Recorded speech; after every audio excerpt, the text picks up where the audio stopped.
जब स्त्री हाथ में सिंदूरा लेती है ना, आपके इधर कैसे सिंदूर लगाते हैं हमको तो नहीं मालूम, पर सुहागन स्त्री जिसकी शादी हो गई वो स्त्री जब अपने हाथ में सिंदूरा लेती है, स्त्री कभी भी सिंदूर जब लगाती है तो सिंदूर की डब्बी को कहीं रखकर नहीं लगाती, हमेशा याद रखना। जिस नारी सिंदूरे को नीचे रख दिया या सिंदूरे को अलमारी पर रख दिया या सिंदूरे को टेबल पर रख दिया और उसमें से लेके सिंदूर लगा रही है, तो वो नारी, हाँ एक जगह पर सिंदूरा रखा जा सकता है, जब आप सुहागल कर रहे हो, कोई पूजन कर रहे हो, तो आप देवी जी को, गणेश जी को जो सिंदूर चढ़ा रहे हो वो चढ़ा हुआ जमीन पर भी रखा हुआ मांग में धर सकते हो। पर जब आप स्वयं 16 श्रृंगार कर रहे हो उस जगह पर सिंदूरा जमीन पर नहीं रखा जाता। सिंदूरा जमीन पर रखा हो और नारी मांग का सिंदूर भरती हो तो पति को रोग ग्रसित करता ही है, पति रोगीला होता ही है, ये निश्चित है। उसका पति रोगीला जरूर होगा, ये निश्चित है, उसको रोग जरूर घेरेगा, ये पक्का है। स्त्री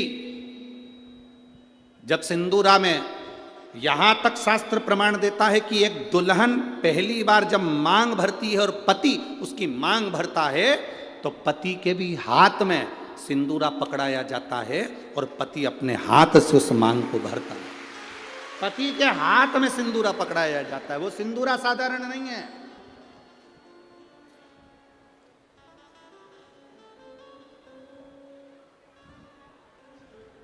आप में से कोई ऐसी आलसन हो सकती हैं, कोई ना कोई ऐसे आलसी हो सकते हैं कि ड्रॉज खोली, उसमें रखा था, उसी में से निकाल के और भर ली और उसी में रख दिया। ऐसी कहीं कहीं की मिस इंडिया हो सकती है, ऐसी कहीं कहीं की। पर मेरा विश्वास कहता है भिंड जिले की तो नहीं कह सकता कि ऐसी होगी, भिंड जिले की जितनी होंगी हाथ में सिंदूरा लेकर सिर पर मांग भरने वाली ही होगी। सिंदूरा हाथ में लेकर, तो स्त्री को हल्के में ले लो पर उसके सिंदूर को हल्के में नहीं ले सकते, सिंदूर में वो बल होता।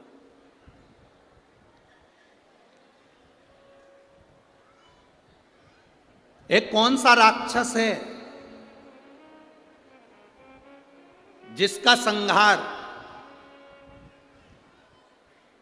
वो कौन सा राक्षस है जिसका संहार एक स्त्री ने मांग के सिंदूर से अपने दूसरे प्रतिबिंब को प्रकट कर कर मारा था? वो कौन सा राक्षस है? ऐसा कौन सा राक्षस जिसको वर था कि वो स्त्री के हाथ से मरेगा और स्त्री अपने मांग के सिंदूर से, उस सिंदूर से अपनी परछाया प्रकट कर लेती है और परछाया से मारती है? वो एक ही राक्षस था, मुल्कासुर। कौन सा राक्षस? मुल्कासुर। उसको माता जानकी जी ने मारा था, लंका में जाकर मारा था, लंका के दरवाजे पर। कौन था मुल्कासुर? कुंभकर्ण की पत्नी का पुत्र, कुंभकर्ण का बेटा। कुंभकर्ण की जो पत्नियां थी उसमें से एक करकटी थी जिसका पुत्र भीम था। उस भीम को शिवजी ने मारा था तो वो भीमा शंकर बन गया था। और कुंभकर्ण का एक बेटा था मुल्कासुर, जो जन्म लेने के बाद मूल में हुआ था तो उसको भिगवा दिया गया था, जिसको सीता जी ने मारा था, माता जानकी जी ने मारा था। मांग के सिंदूर में कितना बल होता है।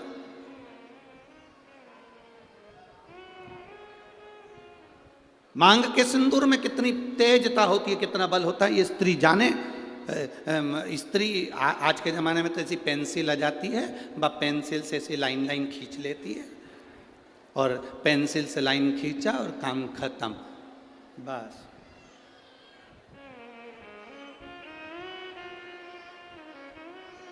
नहीं नहीं भाई,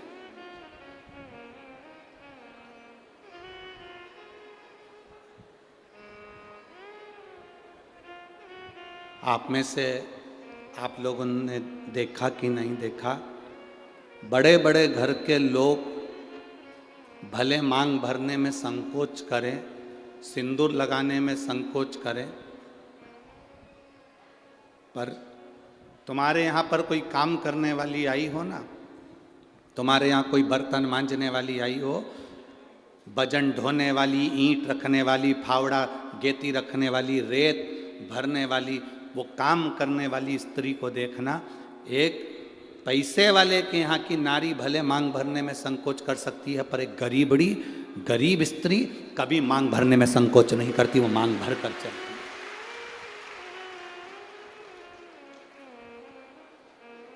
आपके यहाँ कोई बर्तन मांजने वाला आते हो, आपके यहाँ कोई झाड़ू लगाने वाली आती हो, आपके यहाँ कोई पोछा लगाने वाली आती हो, आपके यहाँ तगाड़ी ढोने वाली आती हो, वो स्त्री मांग में सिंदूर भर कर चलती है। बोलो जी आप लोगों ने देखा है कि नहीं देखा? ईमानदारी से बोलना हो। कथा ऐसे नहीं चलती कि महाराज ने बोल दिया और तुमने स्वीकार कर लिया। तुम तो दिल से बोलो कि तुमने देखा कि नहीं देखा। वजन ढोने वाली मांग में सिंदूर भर लेगी और मांग में सिंदूर भरकर वजन ढोलेगी। किसी उस स्त्री से पूछना कि मांग में तो सिंदूर भर लेती है, भले तू कैसी भी दिखे पर तेरी मांग खाली नहीं रहती है, उसका कारण क्या है? तो वो स्त्री कहती है कि मैं कितना भी बोझा ढोलूं, मेरा पति मेरे साथ में वजन ढोने में साथ देता। मांग के सिंदूर में वो बल होता है महाराज। वो सिंदूर जो सीता जी अपनी मांग में भर रही, वो सिंदूर आज तक ददरुआ धाम सरकार श्री हनुमान जी महाराज के तन पर तुम्हें लगा हुआ दिखता है। उस सिंदूर में कितना बल होगा, उस सिंदूर में कितना आनंद होगा, वो सिंदूर क्या साधारण होगा?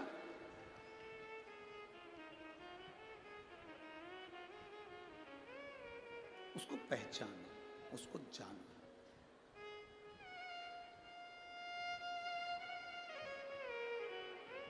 जरा विचार करिएगा, स्मरण में लाइएगा। वो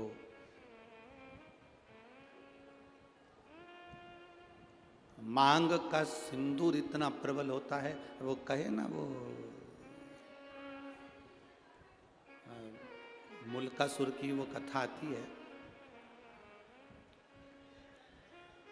आप लोगों ने सुनी तो होगी, हमारे स्मरण में है कि आप लोग सुन के तो रखे होंगे, पर फिर भी आज शिव महापुराण में निकली है तो आप स्मरण करेंगे। कुंभकर्ण का बेटा मुल्कासुर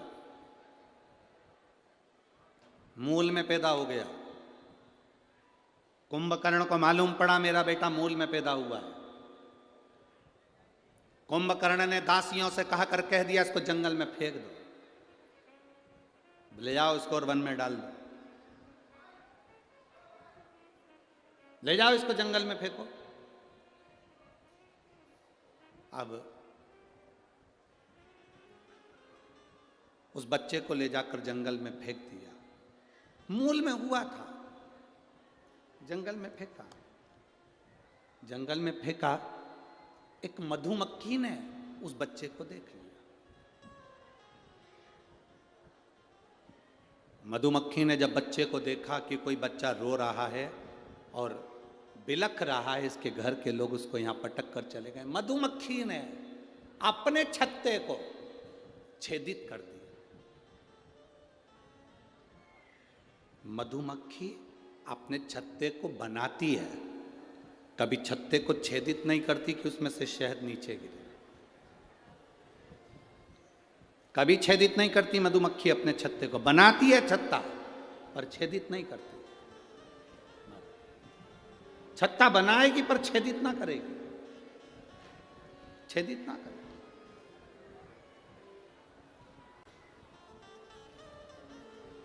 मधुमक्खी ने अपने छत्ते को छेदित कर दिया, शहद नीचे टपकने लगा। वो जो मुल्कासुर था, कुंभकर्ण का जो बेटा था मुल्का, वो नीचे सोया था, रो रहा था। मुंह में शहद उसके जाने लगा।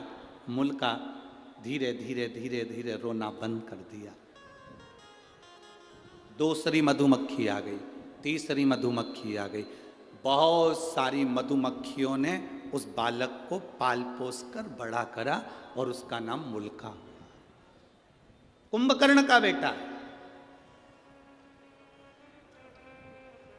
कुंभकर्ण के दोनों बेटों का चरित्र बड़ा विचित्र है। एक करकटी से पैदा हुआ भीम, जिसको शिव जी ने मारा था तो भीमा शंकर, मेरे भोलेनाथ का 12 ज्योतिर्लिंग में से एक ज्योतिर्लिंग भीमा शंकर बना। और दूसरे नाम पर यह मुल्क, ये मुल्का। अब मुल्का बड़ा हो गया, मधुमक्खियों ने पाल पोस कर बड़ा करा, तो मधुमक्खी कोई माता मानता था, मधुमक्खी कोई पिता मानता था। एक मधुमक्खी से उस मुल्का ने पूछा, मां, अब देखो हमारा सनातन धर्म कितनी सुंदर बात कहता है, मानो तो मैं गंगा मां हूं, ना मानो तो बहता पानी। आप अगर एक पाषाण को, एक पत्थर को भी पूज रहे हो, तो वो पत्थर भी तुम्हारी नैया पार कर सकता है जिसकी तुम पूजन कर रहे हो। सनातन हिंदू धर्म में है क्या? आपका विश्वास सनातन हिंदू धर्म को मजबूत करता है। शिव महापुराण की कथा क्या देती है? शिव महापुराण की कथा क्या देती है आपको? विश्वास, भरोसा, दृढ़ता। एक पत्र आया है, देखिए।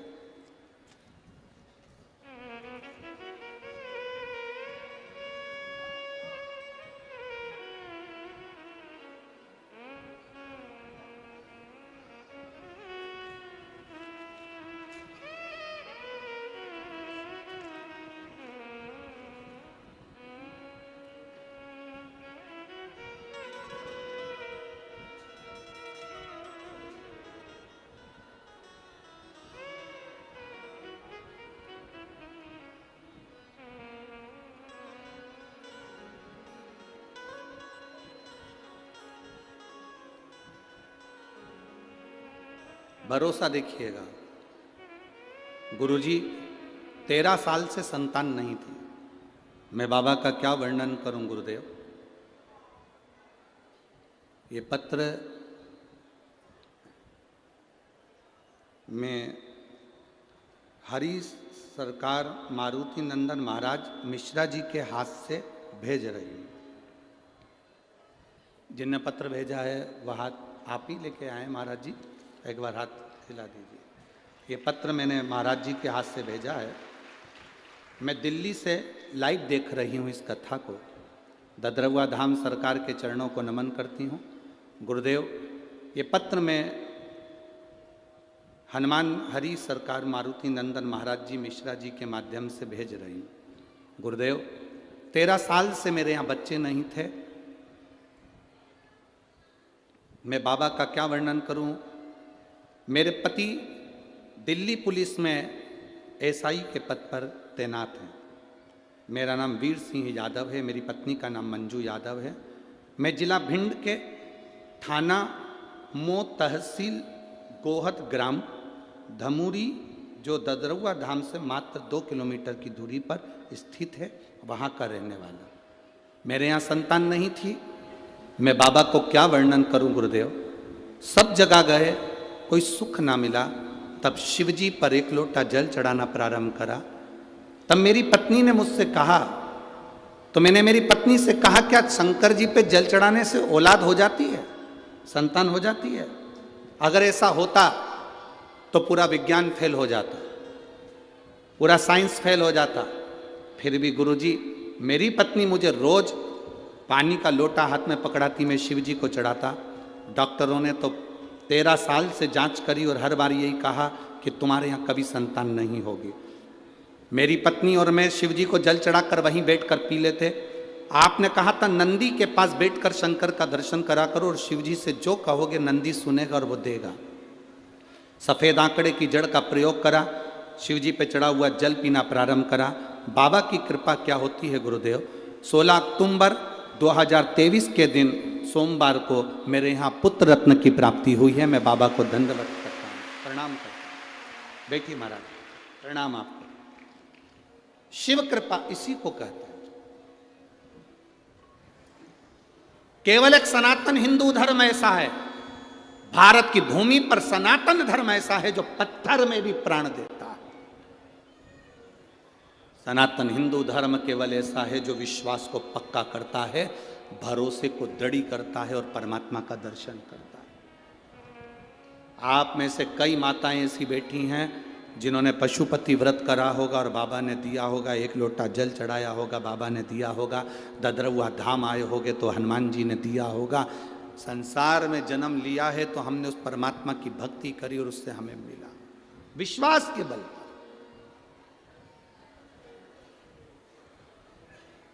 हम तो आपसे मिलते भी नहीं हैं, आप सरकार से पूछ लेना, या पुजारी जी हों, पवन भैया हों, या इस ददरवा धाम के जितने सेवादार हों उनसे पूछना, सियोर वाला महाराज अपना कमरा छोड़कर बाहर तक नहीं निकलता। और जितने गार्ड लगे हों वहाँ, पुलिस विभाग के लोग लगे, उनसे पूछना। वो महाराज होंगे बहुत सारे आपके यहाँ आते होंगे, मिलते होंगे, जुलते होंगे, हम नहीं मिलते।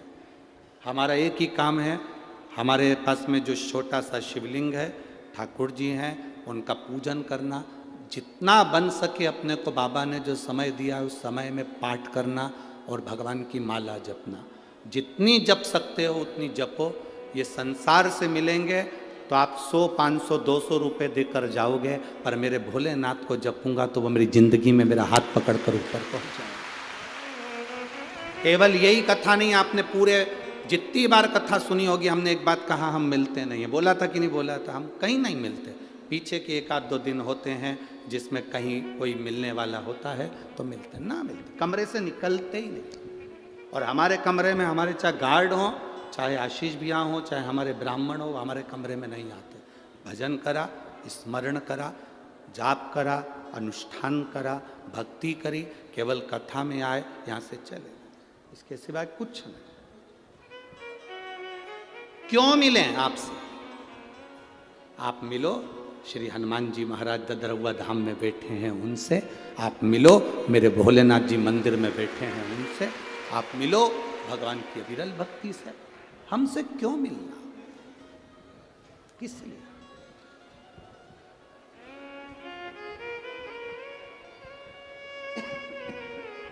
आप उसकी भक्ति करो, आप उसका भजन करो, आप उसका स्मरण करो। जितना जितना भजन का बल बढ़ेगा, जितना जितना भजन का बल बढ़ेगा, आपको कहीं जाने की जरूरत नहीं पड़ेगी।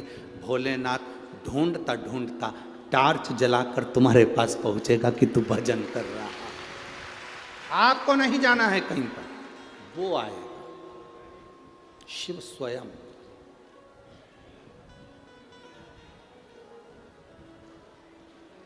शंभू का मतलब क्या होता है? अपन कहते हैं भोले शंभू। शंभू का मतलब क्या? स्वयं भू। किसी देवता को शंभू नहीं कहा गया, केवल एक देवाधिदेव महादेव जिनको शंभू कहा गया, क्योंकि वो स्वयं भू है, स्वयं प्रकट है, ना कभी जन्म हुआ ना कभी मरता है। वो दुनिया के साथ में आज भी है, कल भी रहेगा। ब्रह्मांड नष्ट भी हो गया तो शिव रहेगा, बाकी का साफ है। स्वयं भू है वो, इसलिए उसको शंभू कहा गया। स्वयं भू शंभू है।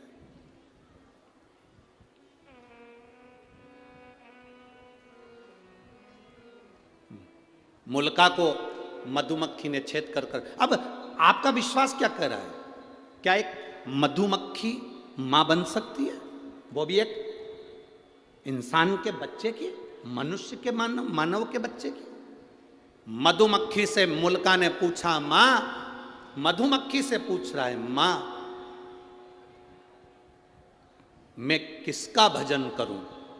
और मधुमक्खियों इकट्ठी हो गई, इकट्ठी होकर झुंड बनाकर दौड़ी। दौड़ते दौड़ते मधुमक्खी एक वृक्ष पर चढ़ गई। वो वृक्ष था बट का वृक्ष। जिस बट के वृक्ष को मुल्का ने देखा तो बट वृक्ष को याद किया मुल्का ने। ये बट वृक्ष ब्रह्मा जी के कटे हुए शीश से प्रकट हुआ है, इसलिए मेरी माँ कह रही है कि इस ब्रह्मा का तू तप कर। मुल्का ने ब्रह्मा जी का तप करना प्रारंभ करा। इतना घोर तप मुल्का ने करा, बट वृक्ष के नीचे बैठ जो तप करना प्रारंभ करा तो ब्रह्मा जी प्रकट हो गए, ब्रह्मदेव सामने। और ब्रह्मा जी प्रकट होकर बोले, बोल मुल्का तुझे क्या चाहिए? मुल्का ने कहा, मैं मरूं ना, मुझे अमर कर दो, मेरे प्राण ना छूटे, मुझे अमर करा जा। भगवान ने कहा, ये तो कभी नहीं हो सकता मुल्का कि तू अमर होगा। अगर मैं अमर नहीं हो सकता तो फिर क्या मांगू? इतने में मुल्का ने कह दिया, बस अगर मैं अमर नहीं हो सकता, मेरे को मरना ही पड़ेगा, तो मुझे वर दो कि मुझे स्त्री मारे। और मुल्का ने कहा, कोई नारी में इतना बल नहीं होता जो मुझे मार दे, मैं कुंभकर्ण का बेटा हूं, कुंभकर्ण की जैसा हूं। अगर मारे तो मुझे स्त्री मारे, ब्रह्मा जी ने तथास्तु कह दिया, मुल्का चले गया। उसने तुरंत वहां से गया और मधुमक्खी से पूछा, मां मैं किसका पुत्र हूं? मधुमक्खी ले जाकर उसे लंका की ओर दिखा देती है मार्ग। मुल्का को मालूम पड़ा कि मैं कुंभकर्ण का बेटा हूं और मेरे पिता को राम ने मारा था, पर मेरे पिता का साथ विभीषण ने दिया था। मेरा चाचा, मेरे परिवार का व्यक्ति जिसने मेरे पिता को मारने में साथ दिया, मेरे ताऊ को मारने में साथ दिया, मैं विभीषण को नहीं छोड़ूंगा। और मुल्का लंका में प्रवेश करने लगा। लंका का गेट बंद करा गया, दरवाजा बंद करा गया। विभीषण को मालूम पड़ा कि मुल्का मेरे ऊपर आक्रमण कर रहा है, कुंभकर्ण का बेटा मेरे ऊपर आक्रमण कर रहा है। विभीषण रातों रात भागकर अयोध्या में आ गए। विभीषण रातों रात भागकर अयोध्या में आए। अयोध्या नरेश, भगवान राम ने पूछा, क्या बात है विभीषण, इतनी रात्रि को तुम यहां कहां पहुंच गए, कैसे आना हुआ? प्रभु बहुत जल्दी में आया हूं, कुंभकर्ण का बेटा मुझे मारना चाहता है, लंका में प्रवेश करना चाहता है और कह रहा था पहले विभीषण को मारूंगा क्योंकि उसने मेरे पिता को मरवाने में साथ दिया, फिर राम लक्ष्मण को मारूंगा, हनुमान को मारूंगा। राम जी को क्रोध आया और राम जी ने लक्ष्मण, हनुमान, भरत, शत्रुघ्न की सेना सैनिकों के साथ भेज दी लंका के लिए। सेना लंका की ओर चली। बीच मार्ग में मुल्कासुर ने सेना को रोक लिया। युद्ध प्रारंभ हुआ। ऐसा भयंकर युद्ध लक्ष्मण जी के साथ में, भरत जी के साथ में, शत्रुघ्न जी के साथ में और हनुमान जी के साथ जब हुआ, मुल्का आखिरी में जीत गया। हार गए। हारते से ही तब तुरंत सूचना पहुंचाई विभीषण ने भगवान राम के पास में कि ये मुल्का तो मर नहीं रहा, क्या करा जाए? हनुमान है ना वहां पर, नहीं मर रहा। क्यों नहीं मर रहा समझ नहीं आ रहा। राम जी ने सेना तैयार करी और लंका की ओर चल दिए। बीच मार्ग में फिर मुल्का और राम जी का युद्ध प्रारंभ हुआ, पर मुल्का मरने को तैयार नहीं। मुल्का मरने को तैयार, मुल्का मर ही नहीं। जब मुल्का नहीं मरा, मरने को नहीं आजी, हनुमान जी को लगा मेरे प्रभु इस मुल्कासुर से युद्ध लड़ रहे हैं। रावण को तुरंत पछाड़ दिया, कुंभकर्ण को तुरंत पछाड़ दिया, मेघनाथ, अक्षय सब मारे गए, बड़े से बड़े असुर मारे गए। आज मेरे प्रभु के सामने ये मुल्कासुर है, कुंभकर्ण का बेटा, और मरता नहीं है। राम जी ने तुरंत वहां से छलांग लगाई और अपनी माता अंजना के पास पहुंच गए। मां अंजना ने पूछा, मेरा वीर बजरंगी आया है, मेरा हनुमान आया है? बेटे को गले से लगाकर पूछा, बजरंगी क्या बात है हनुमान? हनुमान कहते हैं, माँ पवनसुत क्या बात? हनुमान जी कहते हैं, माँ मुल्कासुर के साथ में मेरे प्रभु का युद्ध हो रहा है पर मरता नहीं है। माता अंजना ने कहा, रुक बैठ मेरे साथ। माता अंजना ने पार्थिव शिवलिंग का निर्माण करा, शिव जी की स्तुति करी, शंकर भगवान से पूछा, बाबा पधारो, भगवान राम युद्ध लड़ रहे हैं पर मुल्कासुर मरता नहीं है, आप आओ। उसी समय देव अधिदेव महादेव प्रकट होकर बोले, क्यों चिंता करती हो अंजना? हनुमान से कहो राम जी की आज्ञा लें, सीता जी को अयोध्या से बुलाया जाए और मुल्कासुर के साथ युद्ध कराया जाए। सीता को बुलाएं और युद्ध कराएं। पर माता जानकी तो कभी क्रोध करती ही नहीं है। माता सीता को तो कभी जिंदगी में क्रोध आता ही नहीं है। मां जानकी तो कभी क्रोध करती नहीं, क्योंकि राजा जनक की पुत्री है। राजा जनक को शब्द पर शब्द लोगों ने कहा, पर राजा जनक जी को कभी क्रोध नहीं आया। जनक की पुत्री जानकी कैसे क्रोध कर सकती है? वो जानकी तो कभी क्रोध कर ही नहीं सकती। माता सीता तो कभी क्रोध कर ही नहीं सकती। भोलेनाथ जी ने कहा, आप राम जी से आज्ञा लो। हनुमान जी महाराज तुरंत राम जी के पास गए। महाराज, इस मुल्कासुर को ब्रह्मा जी का वर है, ये स्त्री के हाथ से मरेगा। आप जब तक सीता को नहीं लाएंगे, सीता ही इसको मार सकती है। राम जी ने आज्ञा करी, हनुमान जाओ अयोध्या, सीता को लेकर आओ। माता सीता को लेकर आओ। जानकी जी मांग में सिंदूर भर रही थी, माता जानकी श्रृंगार कर रही थी। जिस समय हनुमान जी पहुंच गए, हनुमान जी ने पूछा, मां ये मांग में सिंदूर क्यों? इससे पति की आयु बढ़ती है, पति अच्छा रहता है। हनुमान जी ने कहा माँ मैं भी सिंदूर लगा लूं तन पर। हनुमान जी लगाए तन पर सिंदूर। माता जानकी जी से कहा माँ जल्दी श्रृंगार करिए, मेरे साथ चलिए। राघव जी ने, मेरे प्रभु ने आपको बुलाया है, राम जी ने आपको बुलाया, स्वामी ने बुलाया है। सीता जी हनुमान जी के साथ पहुंच गई युद्ध के मैदान में। राम जी ने कहा जानकी ये सामने जो मुल्कासुर खड़ा है इसको तुझे मारना है। सीता जी कहती है मुझे तो क्रोध आता ही नहीं, मैं कैसे मार सकती हूं, कैसे मार सकती हूं। सीता जी को क्रोध नहीं आ रहा था, मैं कैसे मारूं। राम जी ने सोचा करूं तो करूं क्या। मेरे राघव जी ने शिव जी का स्मरण करा, बाबा हे रामेश्वरम, हे शंकर अवघड़दानी आप पधारो। बाबा ने आकर पूछा क्या बात है राघव जी। राघव जी कहते हैं ये सीता को क्रोध नहीं आ रहा, सीता को क्रोध नहीं आएगा तब तक मुल्कासुर मरेगा नहीं। तुरंत भोलेनाथ जी ने कहा मेरा 11वां रुद्र उतारे हनुमान। शिव और शक्ति कभी अलग नहीं होते, हनुमान भी शिव और शक्ति का प्रतिबिंब है। हनुमान का जो शरीर है वो शिव है और हनुमान की जो पूंछ है वो शक्ति है। हनुमान का शरीर शिव है और हनुमान की जो पूंछ है वो शक्ति है। हनुमान का शरीर शिव है और जो पूंछ है वो पार्वती है। एक काम करो हनुमान, जहां से सीता जी निकलकर रथ के ऊपर चढ़े वहां तुम्हारी पूंछ से तुम थोड़ी सी बुआरी लगा देना, झाड़ू लगा देना, थोड़ी सी बुआरी, थोड़ी सी झाड़ू अपनी पूंछ से लगा देना, थोड़ी सी बुआरी।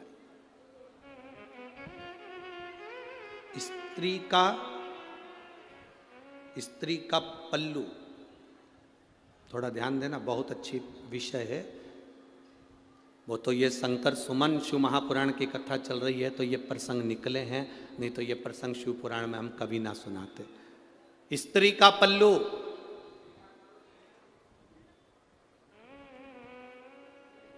एक माता का पल्लू,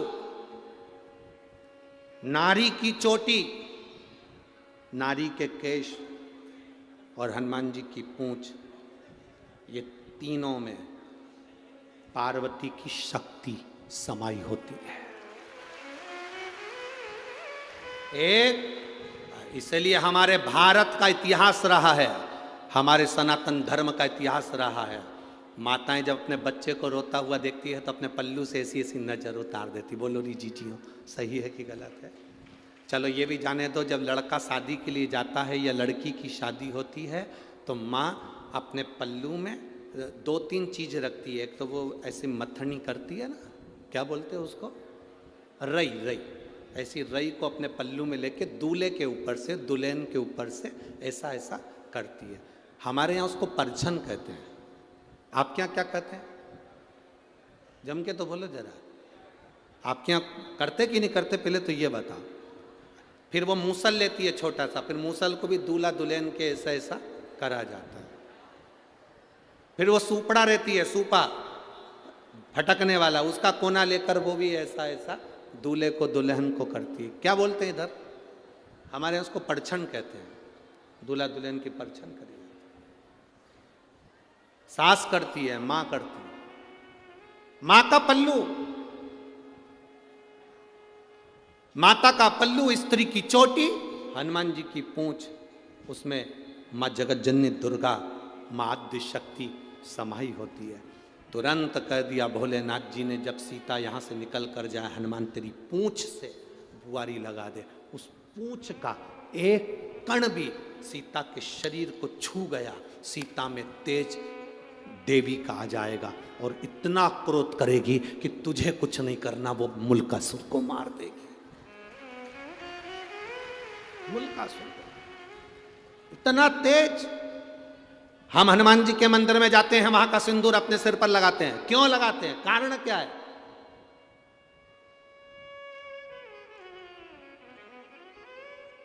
हम हनुमान जी के मंदिर में जाकर उनका सिंदूर लेकर अपने सिर पर लगा रहे हैं। हनुमान जी के सिर पे से सिंदूर नहीं लेते हैं। लेते हैं? अरे बोलो तो जम के। हनुमान जी के कान के पास से सिंदूर नहीं लेते हैं। हनुमान जी की छाती पर से सिंदूर नहीं लेते, हनुमान जी के हाथ के पास से सिंदूर नहीं लेते, हनुमान जी के चरणों से सिंदूर लेते हैं, क्योंकि पूंछ नीचे रहती है, उसका चरण मात्र में भी अगर कोई अंश आया होगा तो हमारा कल्याण हो गया होगा।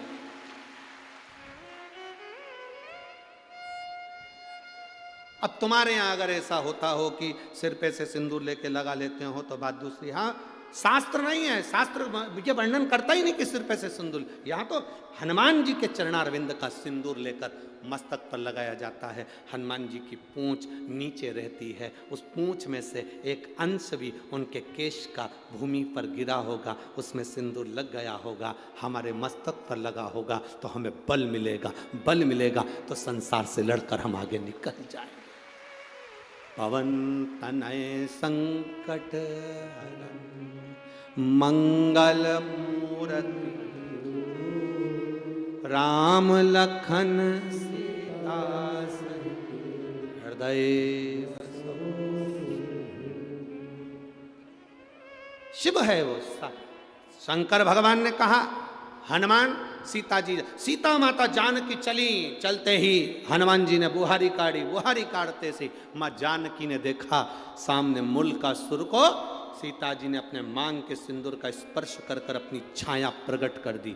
जानकी नहीं, सीता की छाया प्रकट हो गई और सीता माता की छाया ने ऐसा विकराल रूप धारण करा कि मुल्कासुर को 5 बाण में त्रस्त कर कर उसको पछाड़ दिया।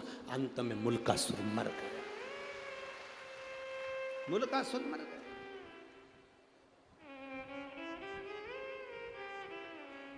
समाप्त। शिव शिव है, शंकर ओघड़ी है।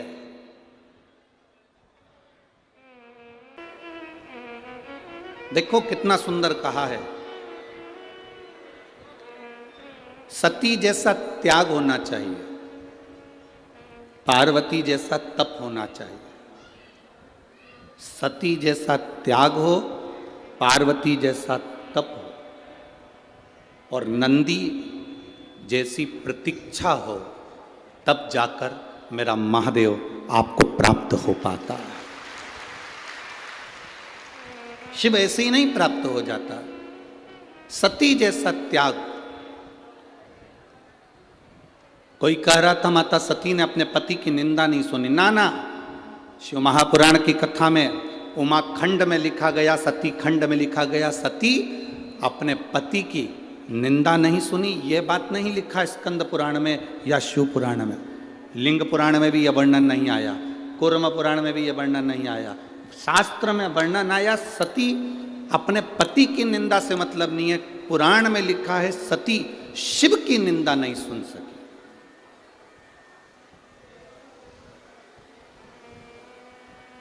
यहां पति शब्द नहीं लिखा। आपके पास में अगर गीता प्रेस गोरखपुर की शिव महापुराण की पोथी हो तो उसको पढ़ना।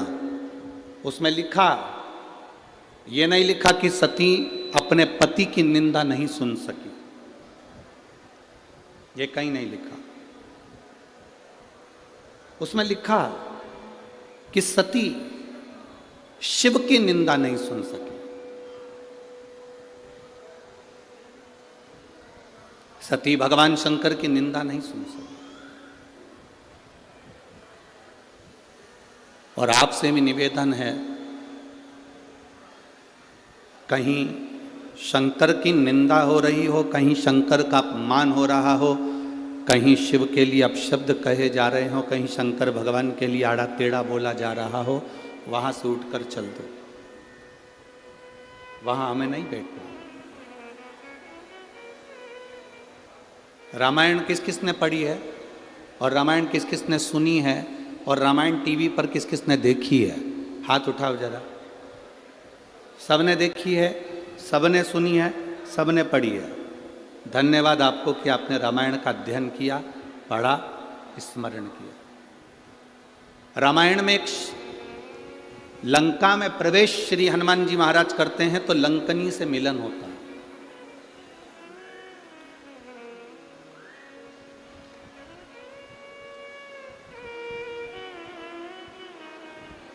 हनुमान जी महाराज जब लंका में प्रवेश कर रहे हैं तब एक स्त्री,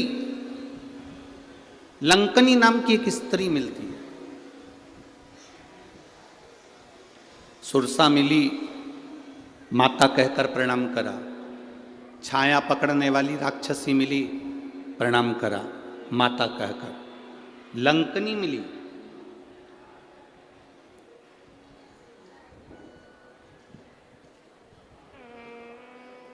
क्या हमारा शास्त्र,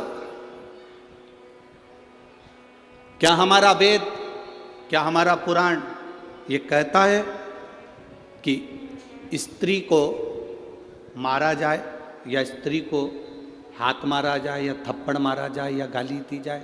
किसी वेद में, किसी पुराण में, किसी शास्त्र में ऐसा वर्णन नहीं है।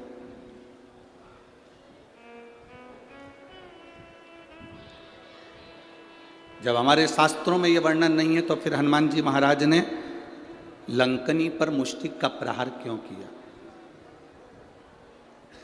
जरा विचार करना, बहुत गहन शिव महापुराण की ये शंकर सुमन शिव महापुराण की जो कथा मिली है, ये पूरे विश्व के लिए मिली है। इसको गहन चिंतन करना चाहिए, गहन चिंतन करना चाहिए कि जब हमारे शास्त्र कहते हैं, जब हमारी पुराण कहती है, जब हमारे वेद कहते हैं कि स्त्री पर हाथ ना उठाया जाए, स्त्री को गाली ना दी जाए, स्त्री को अपशब्द ना किया जाए, स्त्री को ताना ना दिया जाए, फिर ये लंकनी पर मुष्टिक प्रहार करना।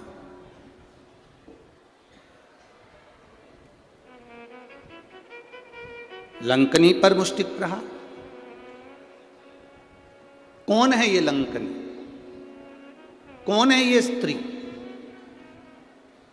जो लंका के दरवाजे पर खड़ी है और इंतजार कर रही है श्री हनुमान जी महाराज का कि एक बानर आएगा, मुझे स्पर्श करेगा, मेरे ऊपर मुष्टिक का प्रहार करेगा और मेरे प्राण छूटेंगे? कौन है ये?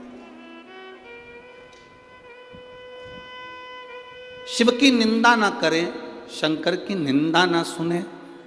शंकर की निंदा कहीं हो रही हो, शंकर की निंदा कहीं चल रही हो, कोई शंकर के लिए अपशब्द कह रहा हो, तो बड़े से बड़ा विद्वान भी अगर शंकर की निंदा कर रहा हो तो वहां मत बैठना।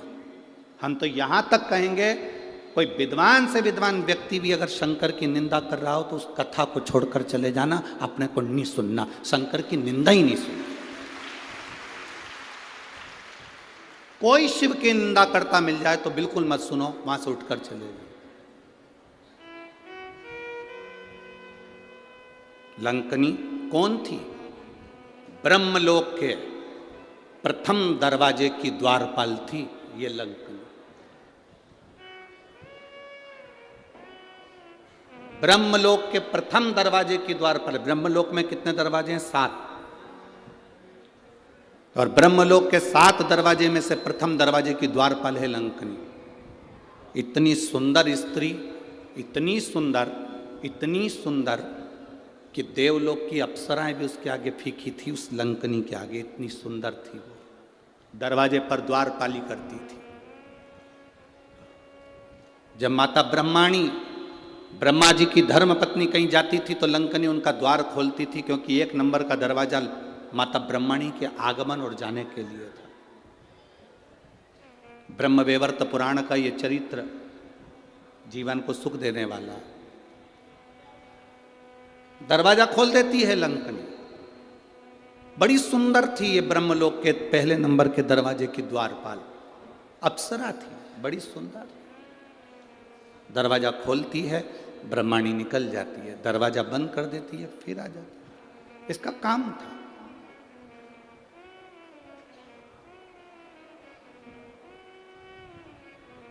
आप में से कई लोग ऐसे होंगे जिनको ददरुआ धाम आते हों और हनुमान जी के दर्शन करने जाते होंगे, तो कई लोग ऐसे होंगे जो पहली बार आते होंगे, उनको दरवाज़ा नहीं मालूम होगा। कल हम पुजारी जी से कह रहे थे और वो पवन जी थे, उन दोनों से कह रहे थे कि महाराज जी ने ये काम सबसे अच्छा करा कि ददरुआ धाम के इस मंदिर प्रांगण के बहुत सारे दरवाजे हैं। तो पुजारी जी कह रहे थे महाराज जी कम से कम 8 दरवाजे हैं मंदिर में प्रवेश आने जाने के। ऐसी ब्रह्मलोक में ब्रह्मा जी के प्रवेश द्वार 7 उसमें से एक द्वार पर दरवाजे पर ये सुंदर स्त्री खड़ी है जो दरवाजा खोलती है, बंद करती है, पहरेदारी करती है, चौकीदारी करती है। अब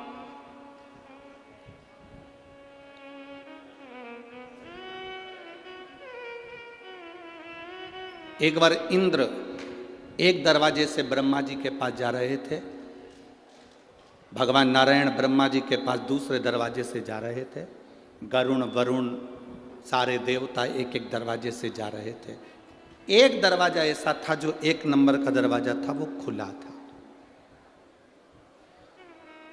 ब्रह्मा जी क्या सभा लग रही है, ब्रह्मा जी क्या सभा होने वाली है, ब्रह्मा जी क्या मीटिंग होने वाली है, सब देवता आमंत्रित हो रहे हैं और उसी आमंत्रण में भगवान शिव भी प्रवेश कर रहे हैं। कितनी सुंदर जगह वो लंकनी रह रही थी, कितनी सुंदर थी, एकदम सुंदर, अप्सराओं की तरह, बहुत सुंदर। दरवाजा खुला था, अगर दरवाजा बंद होता, उसमें ताला डला रहता तो महादेव वहां से दूसरी जगह चले जाते, पर दरवाजा खुला था। अब जैसे ददरुआ धाम सरकार के दर्शन के लिए 8 दरवाजे हैं, हमने कल महाराज जी बताए तो हमको स्मरण में आया, पुजारी जी बोल रहे थे 8 दरवाजे। अब पहला दरवाजा, दूसरा दरवाजा, तीसरा दरवाजा, सब दरवाजे खुले हैं। जो दरवाजा इनको बंद करना होगा मत ताला लगा दे। ताला लगा दे तो कोई अंदर जाएगा क्या? जम के तो बोलो, जाएगा कोई अंदर? नहीं जाएगा। कोई वहाँ इंतजार करेगा कि दरवाजा खुलेगा तब मैं अंदर जाऊंगा? कोई नहीं इंतजार करेगा। ताला लगाए, कोई है नहीं, कोई नहीं आएगा, अपन दूसरे दरवाजे से चलो। पहले नंबर के दरवाजे पे पहुंच गए, दूसरे नंबर के दरवाजे पे पहुंच गए, तीसरे पे पहुंच गए। दर्शन करने के लिए जो दरवाजा खुला था उन दरवाजे पर अपन पहुंच गए। ब्रह्मा जी के यहाँ सारे दरवाजे फुल थे, 1 नंबर का दरवाजा खुला हुआ था। अगर ब्रह्मा जी को बंद करना था या ब्रह्माणी को बंद करना था तो इस दरवाजे में भी ताला लगा कर रखना था, तो शिव वहां नहीं जाते, उनको नहीं मालूम था। पहली बार ब्रह्मलोक में प्रवेश करे, प्रवेश करते से ब्रह्मलोक में जैसे ही ब्रह्मा जी के उस लोक में प्रवेश कर रहे थे, शिव जी ने देखा कि कौन सा दरवाजा खाली है, उस द्वार में से भगवान शंकर प्रवेश करने लगे। जैसे ही प्रवेश करा, प्रवेश करते से उस द्वारपालिनी ने शिव जी को रोका।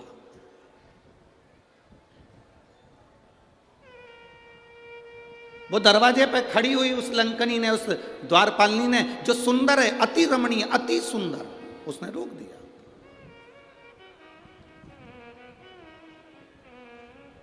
अब शिव ओघड़दानी इस दरवाजे से प्रवेश क्यों कर रहे हैं? शंकर भगवान इसलिए प्रवेश करे क्योंकि इसी दरवाजे से भगवान विष्णु भी गए थे, इसी दरवाजे से इंद्र भी गए थे, इसी दरवाजे से कुबेर भी गए थे। तब इस सुंदर स्त्री ने उनको नहीं रोका। पर जैसे ही देवाधिदेव महादेव दरवाजे पर आए, आते से ही उस सुंदर स्त्री ने महादेव को साधारण सा पुरुष जाना और आवाज लगा कर कहा, ए बाबा, आवाज लगा कर कहा, ए बाबा। ये भस्म रमाकर, गले में सांप पटक कर, जटा बांध कर, त्रिपुंड लगाकर, रुद्राक्ष पहनकर कहां अंदर जा रहे हो? वो साधारण स्त्री शंकर भगवान को जानती थी कि ये शिव हैं। वो स्त्री जानती थी, अप्सरा जानती थी कि ये शंकर हैं। पर शिवजी सोने का मुकुट पहनकर नहीं आए थे, शिवजी अंबर पीतांबर पहनकर नहीं आए थे। शंकर भगवान एकदम सिंपल, एकदम साधारण, एकदम सहज आए थे।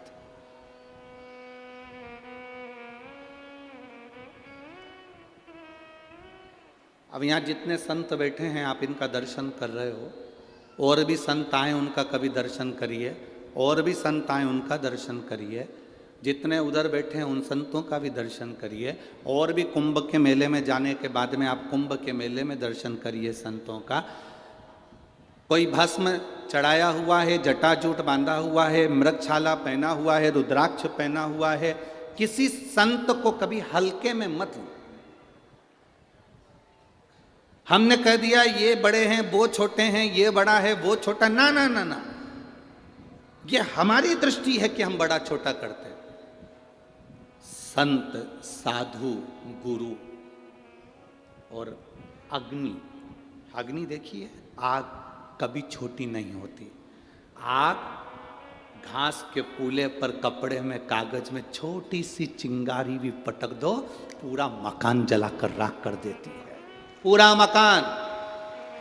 संत, साधु, गुरुजन, ब्राह्मण जन, अग्नि साधारण नहीं होती। छोटी से छोटी अग्नि भी पूरे मकान को जलाने की सामर्थ्यता रखती है।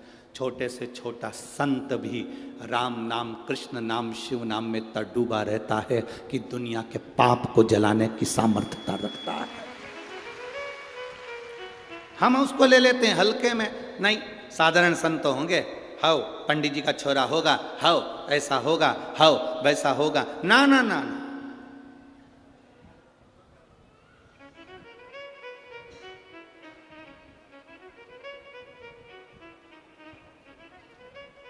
स्त्री को हल्के में ले लेना, पर उसके मांग के सिंदूर को हल्के में मत लेना। उसके मांग के सिंदूर में वो बल होता। महाराज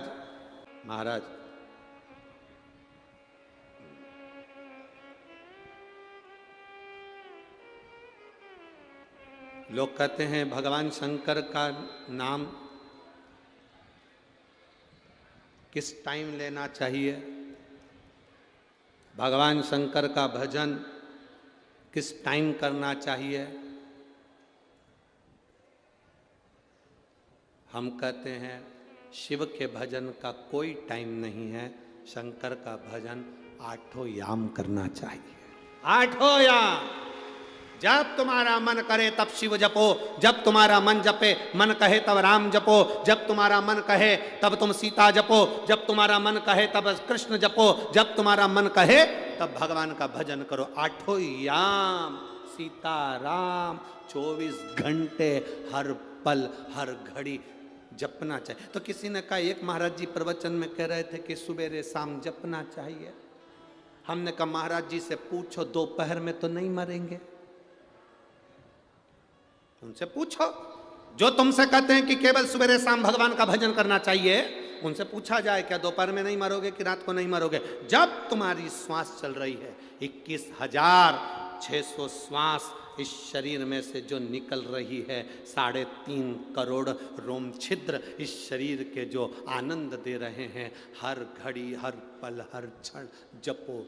शास्त्र तो कहता है 24 घंटे भगवान का भजन करो। 24 घंटे नहीं कर सकते तो कम से कम 12 घंटे तो भगवान का भजन करो। 12 घंटे नहीं कर सकते तो 6 घंटे तो करो। 6 घंटे नहीं कर सकते तो 3 घंटा भगवान का भजन करो। 3 घंटा नहीं कर सकते तो कम से कम 1.5 घंटा तो करो रे। 1.5 घंटा नहीं कर सकते तो आधा घंटा करो। आधा घंटा भी अगर भगवान का नाम नहीं ले सकते तो 15 मिनट लो। 15 मिनट भगवान का नाम भजन नहीं कर सकते तो 5 मिनट करो। 5 मिनट नहीं कर सकते तो 1 मिनट करो। और 1 मिनट भी अगर भगवान का भजन नहीं कर सकते तो चुल्लू भर पानी में डूब मरो। 24 घंटे में से 1 मिनट भी तुम परमात्मा के लिए नहीं निकाले, तुम्हारा जीवन बेकार है। काय का जीवन? ददरौआ धाम के नजदीक में रह रहे हो, 8-10 किलोमीटर 40-50 किलोमीटर दूरी के रह रहे हो, और उसके बाद भी सोच रहे हो कथा में जाऊंगा, कथा में जाऊंगा, कथा में जाऊंगा। बाबा ने कितनी कृपा करी, ये सोचो। गुरु महाराज को धन्यवाद देना कि कितनी बड़ी कृपा भोलेनाथ ने करी, जो यहाँ कथा का आयोजन शिव ने करवा दिया। जरा विचार करिए, सोचिए, शिव बिना कुछ। ओघड़ी है शंकर, ओगड़दानी है शंकर, त्रिकालदर्शी है शिव, करुणा सागर है शिव।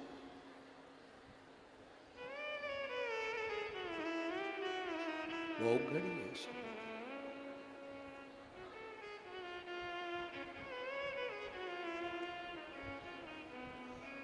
स्थान पर बैठकर भगवान देवाधिदेव महादेव से अपने दिल की बात कही है।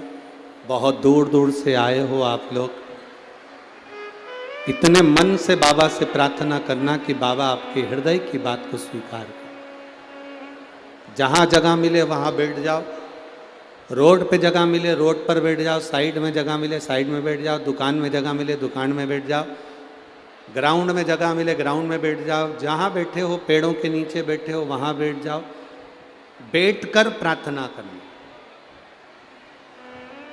बैठकर। देखो,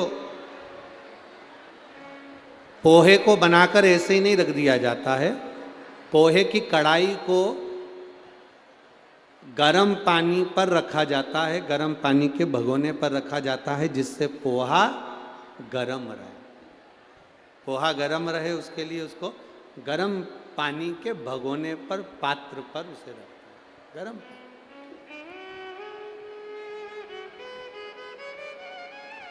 पोहा गर्म रहे इसलिए उसको गर्म पानी के पात्र पर रखा जाता है। क्यों? पोहा गर्म बना रहे। जब हम श्री शिवाय नमस्तुभ्यम बोलते हैं कथा के पंडाल में, जहाँ कहीं भी आप लोग टीवी पर कथा सुन रहे हो, फेसबुक यूट्यूब पर कथा सुन रहे हो, जहाँ कहीं भी कथा को श्रवण कर रहे हो, बैठकर बोलने का इसलिए कहते हैं जिससे उस भूमि का बल, उस भूमि का तेज आपके अंदर प्रवेश करे और शिव बाबा ओघड़दानी मेरा शंकर आपके भंडार भरे, आपके ऊपर कृपा करे। जहाँ जगह मिले वहाँ बैठकर बड़े भाव से कहिएगा, जिसको आता है जहाँ बैठकर बोल रहे हो आपके उच्च स्वर में बाबा से प्रार्थना बड़े भाव के साथ कीजिए। श्री शिवाय नमस्तु, श्री शिवाय नमस्तु, श्री शिवाय नमस्तु, श्री शिवाय नमस्तु, श्री शिवाय नमस्तु। भोला सब दुख काटो, ओ भोला सब दुख काटो, शिव शंकर जपो तेरी माला, भोले बाबा जपो तेरी माला, भोला सब दुख काटो, ओ भोला सब दुख काटो। वेश है मंगलकारी, वेश है मंगलकारी, शमशान वासिया, शमशान वासिया, ओ भोला सब दुख काटो, ओ भोला सब दुख काटो।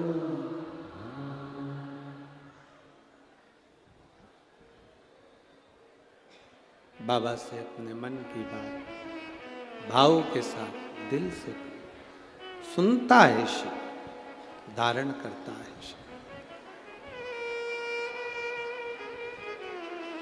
शिव कथा कह रही है, शिव महापुराण वर्णन कर रही है, शंकर भगवान का चरित्र कर रहा है। लंकनी स्वयं ब्रह्मा जी के दरवाजे पर खड़ी वो सुंदर स्त्री, ब्रह्मलोक के दरवाजे पर खड़ी वो सुंदर स्त्री, अति सुंदर, अति सुंदर, और इतनी सुंदर है वो स्त्री, इतनी सुंदर है जो ब्रह्मा जी के प्रथम दरवाजे की द्वारपालनी है, द्वारपाल है।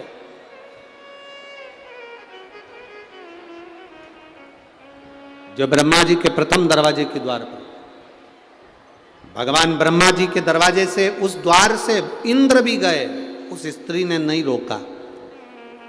भगवान नारायण भी गए, नहीं रोका।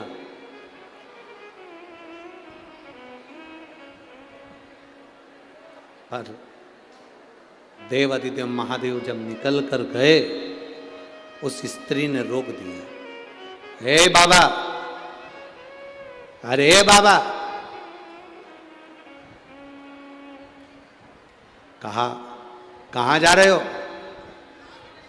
शरीर तो देखो आपका, भस्म लपेटे हो, गले में सांप पड़ा हुआ है, जटा बंधी हुई है। बहुत ध्यान से कथा सुनिएगा, बहुत दूर दूर से आप लोग आए हो। दिल में शिव को बिठा कर लेकर जाना। शंकर को दुनिया के लोगों ने हल्का ही लिया, बहुत हल्के में शंकर जी को लोग लेते हैं।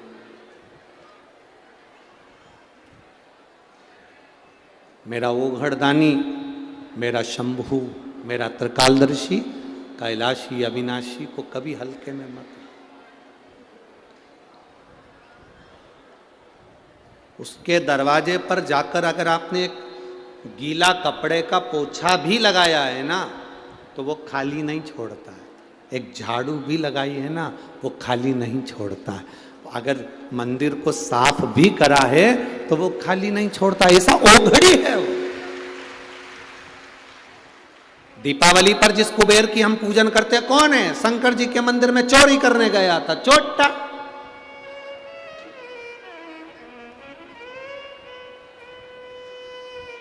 वो तो चोरी करने गया था, चोरी का सामान देख रहा था कि मंदिर में से क्या चुराऊं। अंधेरा था, दिया जल रहा था टिमटिमाता हुआ।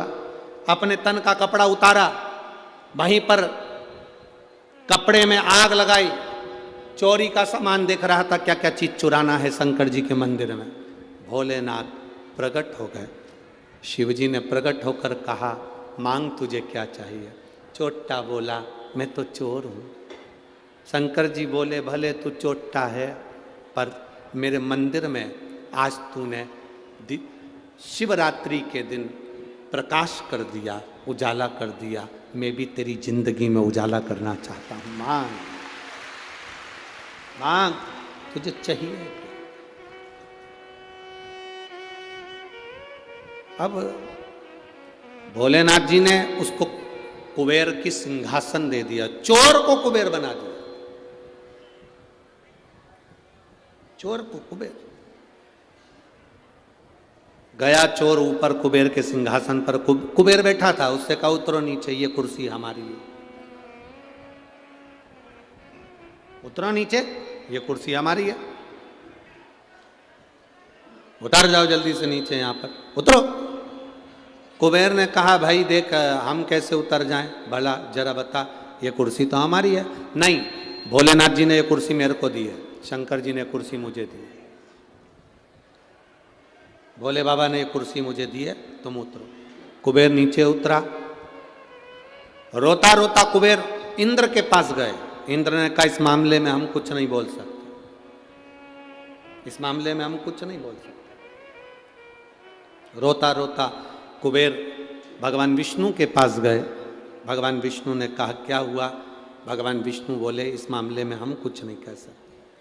रोता रोता कुबेर ब्रह्मा जी के पास गए।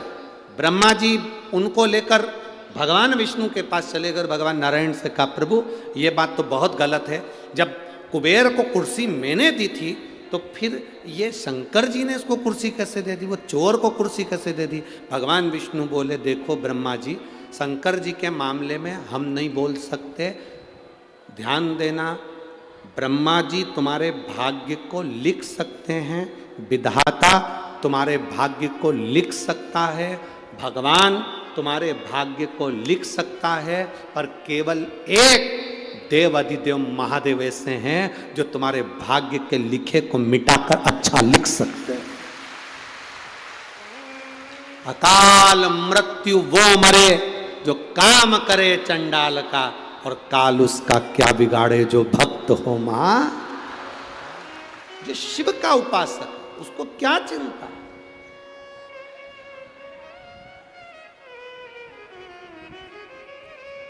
शिव की आराधना करने वाले को क्या चिंता। कल महाराज जी पुजारी जी कह रहे थे कि रात्रि को लाखों की संख्या में भक्त ये ददरौआ धाम में आ चुके थे। रात्रि को लाखों की संख्या में भक्त ददरौआ धाम आ चुके थे। सबने अपना अपना जगह संभाल ली थी और सब तो बता रहे थे पुजारी जी कि गुरुजी मंदिर में भी इतने भक्त आए हैं और यहाँ पर भी इतने भक्त आए हैं, पर हमारे जीवन की पहली ऐसी कथा है कि भक्त जब कथा सुनता है तो उसके मुंह से आवाज़ नहीं आती, दर्शन करता है तो लाइन से दर्शन करता है, आराम से दर्शन कर रहा है और बड़े आराम से लोग कथा कर रहे हैं। शिव की उपासना करने वाला, ये शंकर की, राम की, कृष्ण की जिसके अंदर भक्ति होती है वो मौन रहकर अलमस्त होकर कथा का लाभ लेता। अलमस्त, उसको कोई मतलब नहीं, कोई। आग लगे बस्ती में, बोलो बोलो जम के बोलो, अपन रहो। शंकर भगवान कितनी मस्ती में रहते, जहर पी लिया, कंठ में विष भरा है तो भी आराम से रह रहे हैं। आप में से कहीं का भी एक आध बार मच्छर काट खाए तो 25 बार जरा विचार करो। पर शिव शिव है, जहर कंठ में भरा है, गले में सर्प धरा है, सिर पे गंगा चंद्र धरा है और मेरा शंभु अड़भंगा बैठा भक्ति में डूबा हुआ है।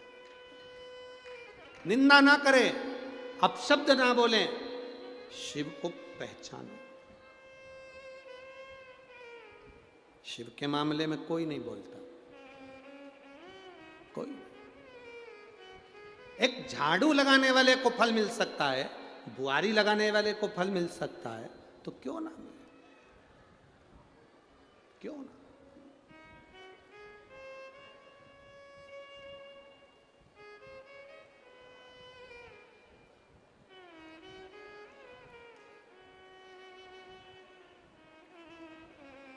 एक महिला ने एक पत्र लिखा है,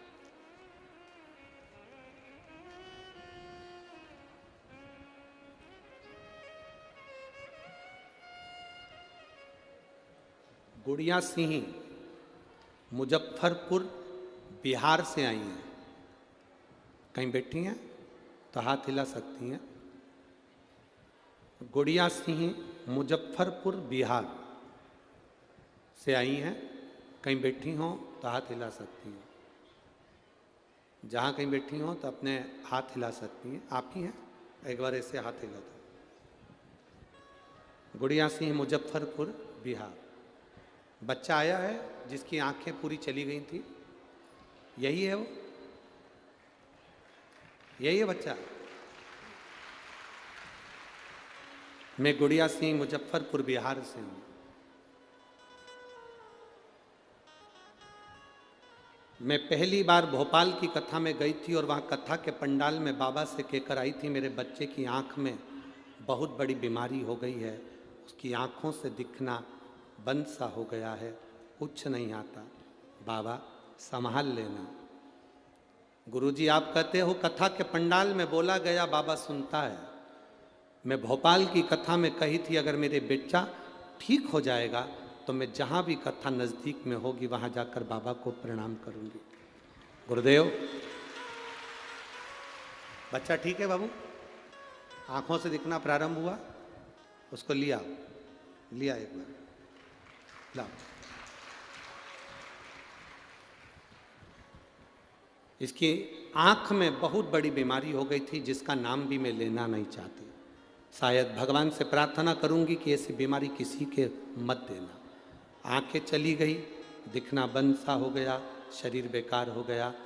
बड़े से बड़े डॉक्टर का इलाज करवा लिया पर ठीक नहीं। भोपाल की कथा में आई थी, बाबा को प्रार्थना करी थी, शहद वाला प्रयोग जो आपने बताया था गुरुजी, पीपल के पत्ते का दोना बनाकर शहद भरकर शिव को चढ़ाकर नैनों में लगाने का, मेरे बच्चे की आंख वापिस आ गई और जो बड़ी बीमारी हुई थी वो मिट गई है। मैं बाबा को यहाँ प्रणाम करने के लिए। ओघड़ी है शंभू, ओघड़ी।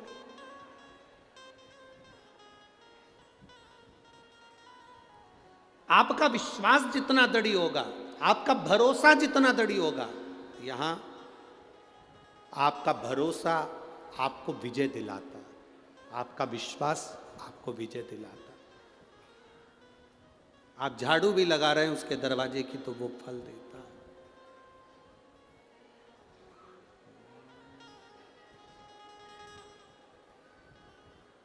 वो कहे जब से तेरा गुलाम हो गया,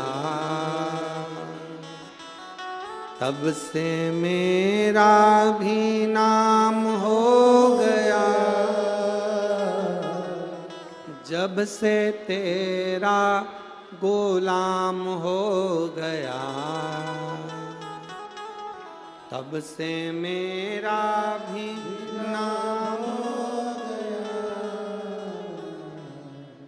वरना औकात क्या थी मेरी,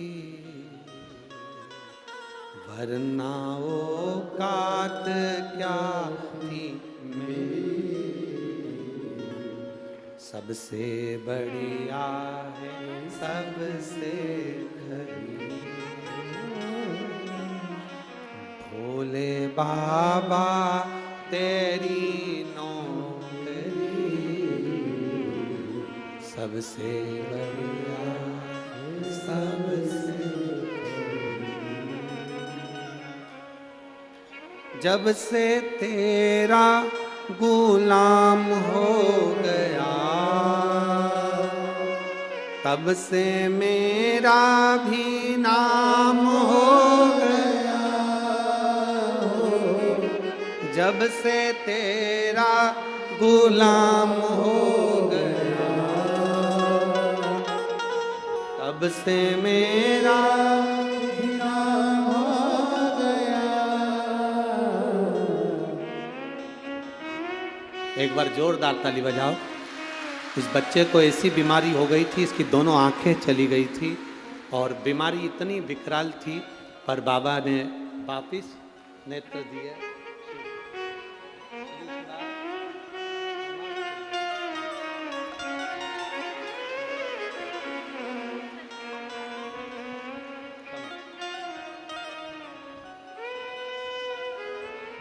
वरना औकात क्या थी मेरी, सबसे बढ़िया है सबसे।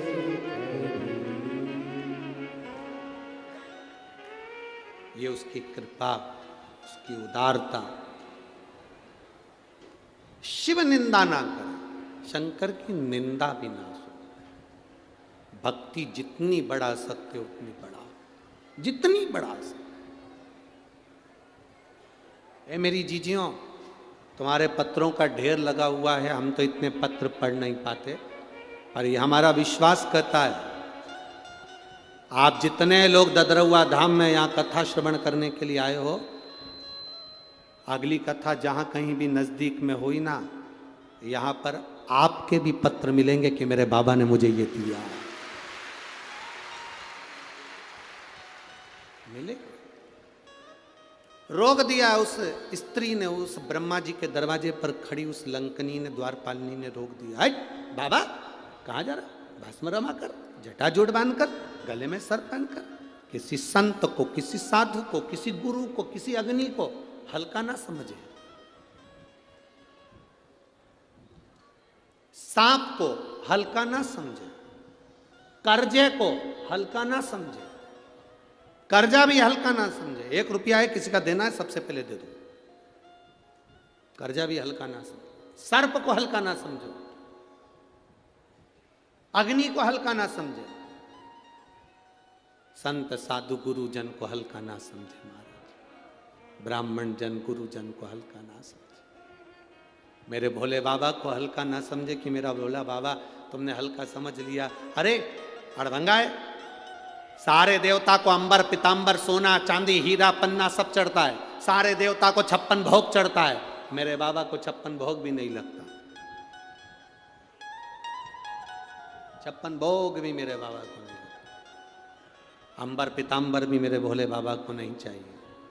मेरे भोले बाबा को तो केवल तुमसे एक ही चीज चाहिए, एक लोटा जल, सारी समस्या का हल। केवल आप अपने घर से एक लोटा जल भर कर ले जाओ, अपने घर से जल लेकर जाओ। अपने घर से क्यों?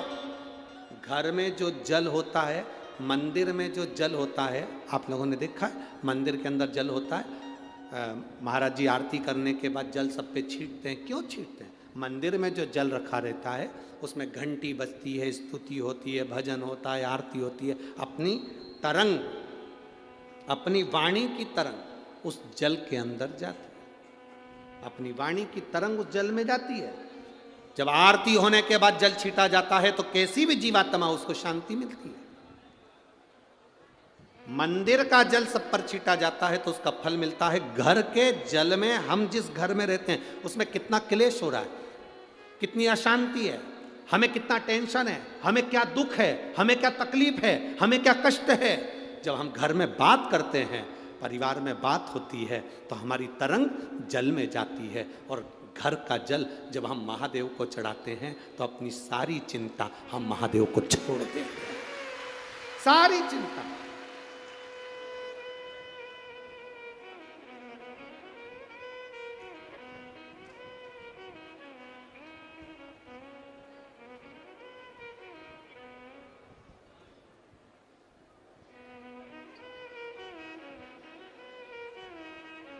हमारी पूरी चिंता हमने महादेव को सौंप दी, हमने अपने जीवन की पूरी टेंशन उनको दे दी। वो आप लोग आरती में भजन में गाते हो ना, अब सौंप दिया सब भार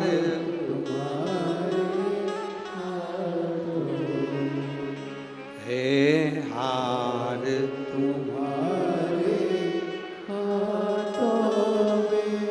और जी तुम्हारे।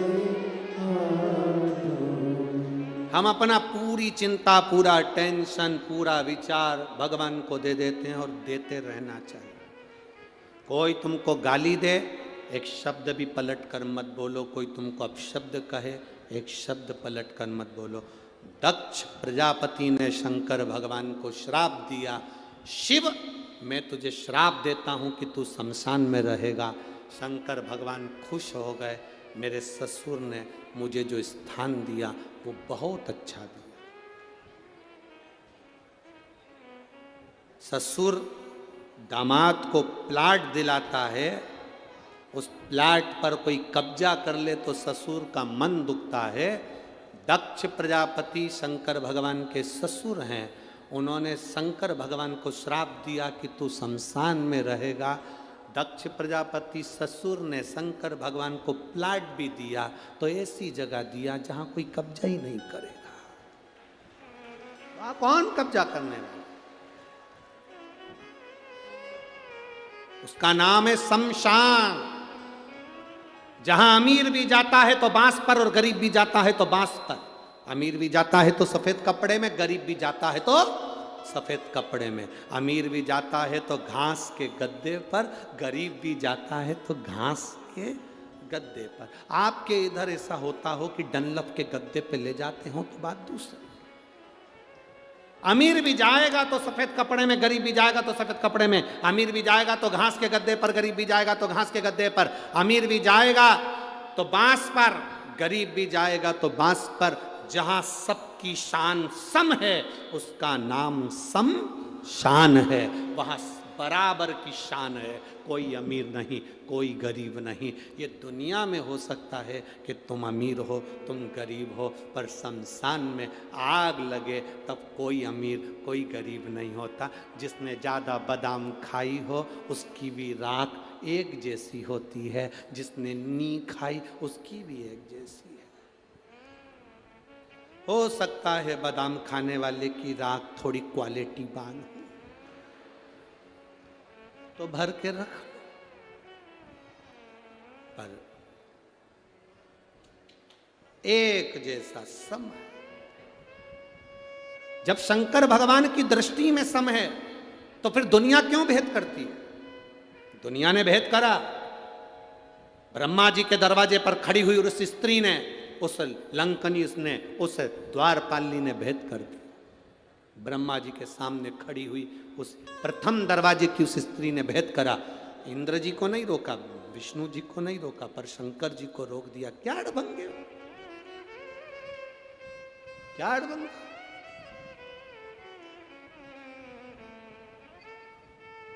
ये क्या बना रखा है तुमने? इस दरवाजे से तुम प्रवेश नहीं कर सकते, अंदर नहीं जा सकते, बाहर निकलो। क्या वेश है तुम्हारा? अड़भंगे हो तुम।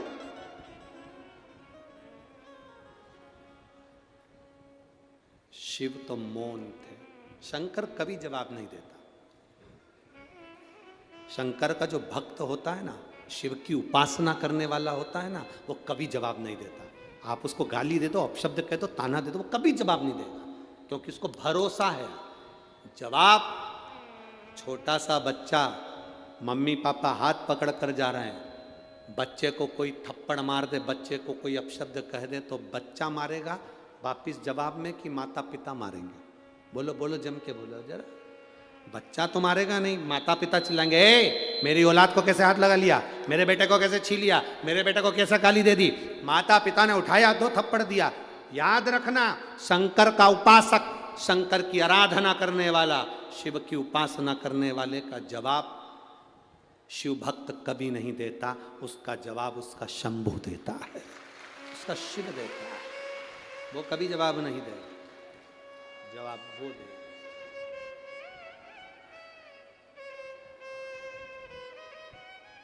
आपको जवाब नहीं देना, आप तो भजन करो, आप तो स्मरण करो।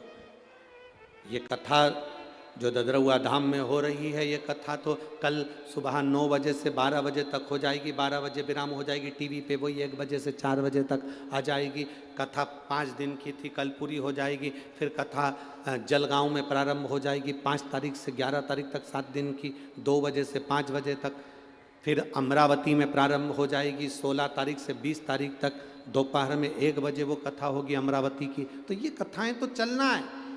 आप कितने अपने आप को सार्थक कर सकते हो? अपने आप को हम कैसे बदल सकते हैं? हम शिव में कितने डूब सकते हैं? हम शंकर को कैसा अपना बना सकते हैं?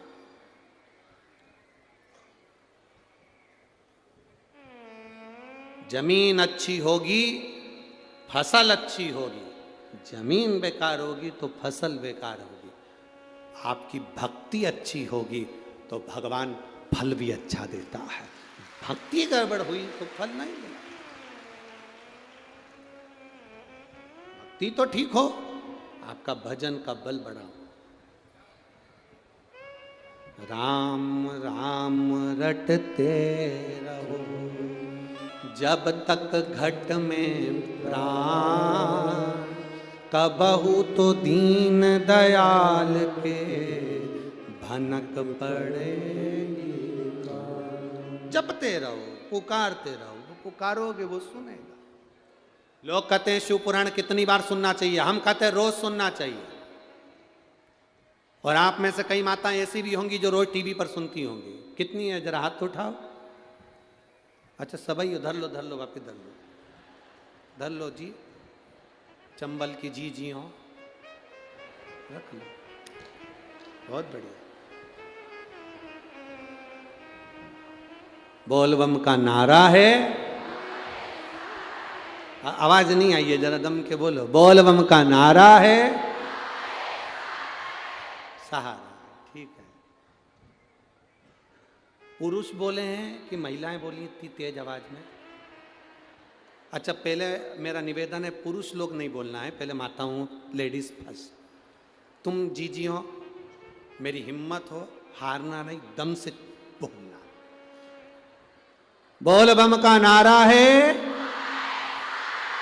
बहुत जोरदार। अब मेरे जी जाओ, ए तुम्हारे साले को कुछ मत देना, और निवेदन है तुम बोल जरूर दे।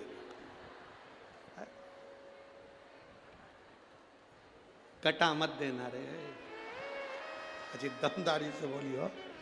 बोल बम का नारा है। तुम्हारे पास माइक था, तुम जीजा नहीं हो। अच्छा तुम मतलब स्त्री हो कि पुरुष हो, तो फिर आवाज में बोलना चाहिए ना। तुम लोगों को माइक दिया इतना तेज, तो आवाज इनकी और बोल्ड हो जाती। चल जाने दो, अच्छापन सब मिलके बोल रहे हैं, बराबर बराबर है, आवाज बिल्कुल जोरदार है, ऐसा नहीं। फिर भी हमारी जीजी की है सरकार, जीजा पानी भरे। फिर भी दमदारी तो जीजी है, बहुत जोरदार बोलिए हो। बोल सीताराम सरकार की, गदरौआ धाम श्री हनुमान जी महाराज की। जोरदार, इसको कहे आनंद है। शिव कथा कह रही है, हमें निंदा नहीं सुनना है, हमें निंदा से दूर रहना, परे, बहुत परे। कह दिया, शिव जी को रोक दिया, शंकर ने जवाब नहीं दिया, शिव जी वहां से चले। शंकर जी तो चले गए, पर सभा में आज भोलेनाथ जी नहीं दिख रहे। सभा में आज भोलेनाथ जी नहीं दिख रहे। ब्रह्मा जी ने तुरंत गरुण देव को बुलाकर कहा, गरुण जरा जाकर पता करो कि भगवान शिव इस सभा में क्यों नहीं आए, बाबा देवादिदेव महादेव सभा में क्यों ना पहुंचे, जाओ जरा पता करो। कोई अपशब्द कहे ना पलट कर जवाब दो, कोई गाली दे ना पलट कर जवाब दो, कोई आड़ा टेढ़ा बोल दे नहीं पलट कर जवाब दो। बदला नहीं लेना अपन को। बदला लेने में कई लोगों के तो कुल डूब गए, बदला लेने में कुल डूब गए, बदला लेने में पूरा वंश डूब गया, बदला लेने में पूरी जिंदगी खराब हो गई। महाभारत का चरित्र उठा लो, माता द्रौपदी जरा सी हंसी थी, उसका बदला लेने के लिए पूरा वंश मिटा बैठे। शूर्पणखा का बदला लेने के लिए रावण ने अपना पूरा कुल डुबो दिया, केवल बदला लेने के लिए। कई हमारे क्षेत्र में लोग ऐसे रहते हैं, मैं उससे बदला लेकर मानूंगा, और बंदूक उठाई ठोक दिया। तूने तो 5 मिनट में उसको मार दिया, पर तेरा परिवार आज तक रो रहा है, आधे जेल में पड़े हैं, आधे बाहर रो रहे हैं। ऐसा बदला लेना किस काम का? तूने तो उठाई ठोक दिया, उठाकर ठोका। बदला लेकर मानूंगा, तू तो बदला ले लेगा, तेरा परिवार तो जिंदगी भर रोएगा, तू जेल सड़ेगा, थाने में पड़ा रहेगा, कोर्ट के चक्कर काटता रहेगा, जिंदगी पूरी रोने में निकल जाएगी, बच्चे बड़े हो जाएंगे तो जिंदगी भर बाहर नहीं निकल पाएगा। तो ऐसा बदला लेना किस काम का? शिव महापुराण की कथा को सुनने वाले एक बात अपने अंदर उतार लेना। रावण ने अपनी बहन का बदला लिया था, पूरा वंश मिट गया। दुर्योधन ने अपनी हंसी का बदला द्रौपदी से लिया, पूरा वंश मिट गया।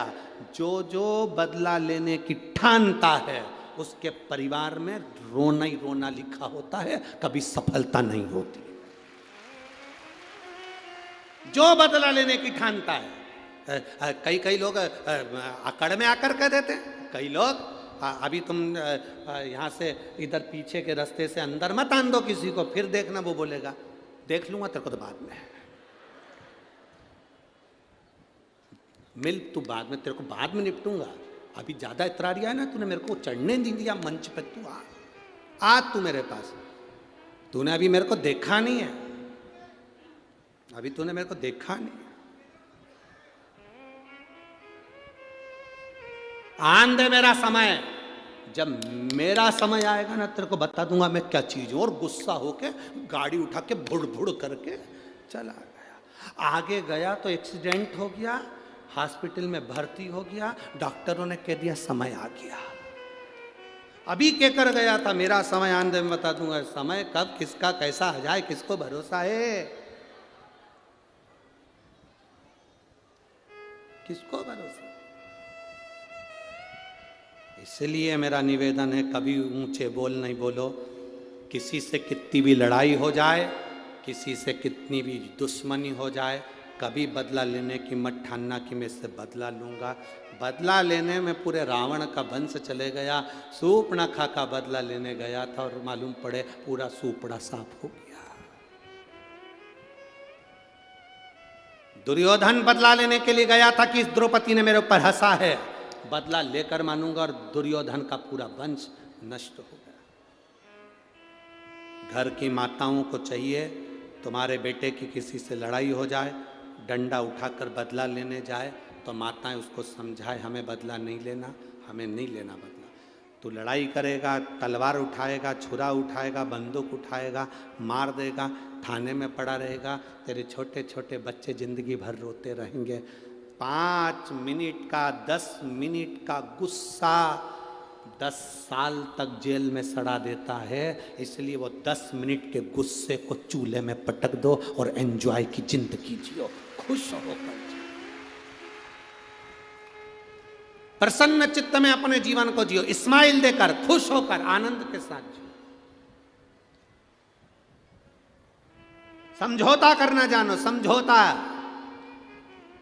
जब थाने में जाते हो तो टीआई भी कह देता है देखो आपस में मेलचेल कर लो, थोड़ी बहुत बातचीत करो, समझौता करो। उसको मालूम है टीआई को केस चलेगा 10 साल 20 साल 15 साल निकल जाएगा। पुलिस वाले को मालूम है 25 साल निकल जाएगा, ये जिंदगी भर ऐसे रगड़ाएगा, एक अंदर पड़ा रहेगा। इसलिए समझौता करो। निवेदन है, पति पत्नी में लड़ाई हो जाए समझौता करिए, आपस में बच्चों में लड़ाई हो जाए समझौता करिए। समझौता जिंदगी का एक सुख है, क्षमा कर देना एक आनंद है। बदला लेना आनंद नहीं है जितना क्षमा करना आनंद है। समझौता कर लीजिए। लड़ाई हो गई ना, कोई बात नहीं, टीआई कहता है, पुलिस वाला कहता है, थानेदार कहता है देखो बैठ जाओ आपस में समझौता कर लो। दोनों परिवार रो गए, अदालत में पैसा जाएगा, पैसा लगता चले जाएगा, जिंदगी निकल जाएगी, केस चलते चलते। समझौता करो, समझौता। जब आप थाने में जाकर आखिरी में जब केस समाप्ति नहीं होता तब समझौता करते हो, 25 साल निकल गए तब समझौता करा तो कहे खाक करा। समझौता पहले करिए, अपने दिल से समझौता कर कर चलिए। मुझे अगर कोई कह भी देगा तो मैं सुनकर निकाल दूंगा, पर किसी को मैं ये नहीं कहूँगा कि मैं तुझसे बदला लूँगा। मैं कभी आड़ा टेढ़ा नहीं करूँगा, मैं समझौता लेकर चलूँगा अपने जीवन में। शंकर भगवान से सीख कर चलना। शिव जी कभी पलट कर जवाब नहीं देते, कभी पलट कर। शंकर भगवान ने जितने असुरों को मारा, एक भी असुर से, एक भी राक्षस से शंकर जी की दुश्मनी नहीं थी। एक भी राक्षस से शंकर जी की दुश्मनी नहीं थी, एक भी। तुम अंदाजा लगा कर देखो, वो भस्मासुर राजा था, एक बार प्रवचन सुन लिया उसने, और प्रवचन सुनकर भस्मासुर ने विचार कर लिया मैं भगवान शंकर की पूजन करूंगा। शिव जी की पूजन में लग गया। लोग कहते भस्मासुर था, असुर था, राक्षस था। हम कहते उसके बराबर भक्त नहीं था भस्मासुर के बराबर। लोग कहते ताड़कासुर असुर था, राक्षस था। हम कहते ताड़कासुर के बराबर कोई भक्त नहीं था। शंकर जी ने जिसको मारा सब उनके भक्त थे। भस्मासुर राजा था। पत्नी ने पूछा क्या कर रहे हो? शिव जी की आराधना। शंकर का शिवलिंग बनाता, पूजन करता। शंकर भगवान उसकी तपस्या से प्रसन्न हो गए। मांग तुझे क्या चाहिए? भस्मासुर ने कहा आपके चरणों की सेवा दे दो, मेरे को अब राजपाट नहीं करना, मुझे तुम्हारी सेवा करना है। शंकर भगवान ने कहा मेरे पास सब है, नंदी है, भृंगी है, श्रृंगी है, पत्नी है, सर्प है, गंगा है, सब है, मुझे तेरी जरूरत नहीं। नहीं नहीं नहीं, मैं तो आपकी सेवा करूंगा चाहे कुछ भी हो जाए, मुझे तो आपकी सेवा करना है, आप मुझे सेवा में रखो। शंकर भगवान ने कहा तो फिर एक काम कर, पार्वती जी से पूछा इसको कौन सी सेवा दें। पार्वती जी ने कहा एक काम करो, इसको भस्म लाकर चढ़ाने की सेवा दे दो। भस्म चढ़ाने की सेवा? हाँ। पार्वती जी के कहने पर शंकर भगवान ने भस्मासुर से कहा तू जा भस्म लाना, मेरे पर चढ़ाना। शमशान की भस्म मुझ पर चढ़ना चाहिए, इसके सिवाय कुछ भी नहीं। मुर्दे की भस्म मुझे चढ़े, उसके सिवाय कुछ नहीं। अब भस्मासुर शमशान जाता, वहाँ से भस्म लाता, शिव जी को चढ़ा देता। शंकर बड़े खुश रहते, रोज यही करता, प्रतिदिन सुबह जाना, भस्म लाना, चढ़ाना। 6-7 महीने निकल गए, 1 साल निकल गया, 4 साल निकल गए। चौथे साल में भस्मासुर शमशान में भस्म ढूंढता रहा पर मिली नहीं, क्योंकि कोई मर ही नहीं रिया था। कोई मरे जले तो भस्म आए, अब कोई मरे ही नहीं तो भस्म कहां से आए?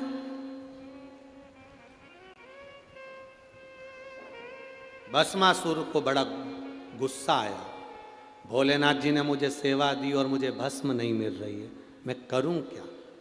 भस्मासुर की जो पत्नी थी बड़ी चतुर थी, उसने कहा देखो कब तक दूसरे की फैक्ट्री का माल लाओगे, अपनी खुद की फैक्ट्री चालू करो। भस्मासुर ने पूछा अपनी फैक्ट्री कैसे? पत्नी ने कहा शंकर जी की तपस्या करो, वर मांगो, जिस पर तुम हाथ रखो वो भस्म हो जाए, उसी की भस्म शंकर जी को चढ़ा देना, अपनी कंपनी का माल चलता रहेगा। रोज कहीं ढूंढने जाना नहीं पड़ेगा, किसी के ऊपर हाथ रख देना, भस्म हुआ, उठाया और चढ़ा दिया। कहां तक दूसरे की फैक्ट्री का माल लाओगे? अपनी खुद की फैक्ट्री चालू करो। सुन लिया भस्मासुर ने, लग गया तपस्या में। भस्मासुर ने तपस्या करी, शिव जी सामने आ गए, मांग तुझे क्या चाहिए, आशीर्वाद दो, जिस पे हाथ रखूं वो भस्म हो जाए।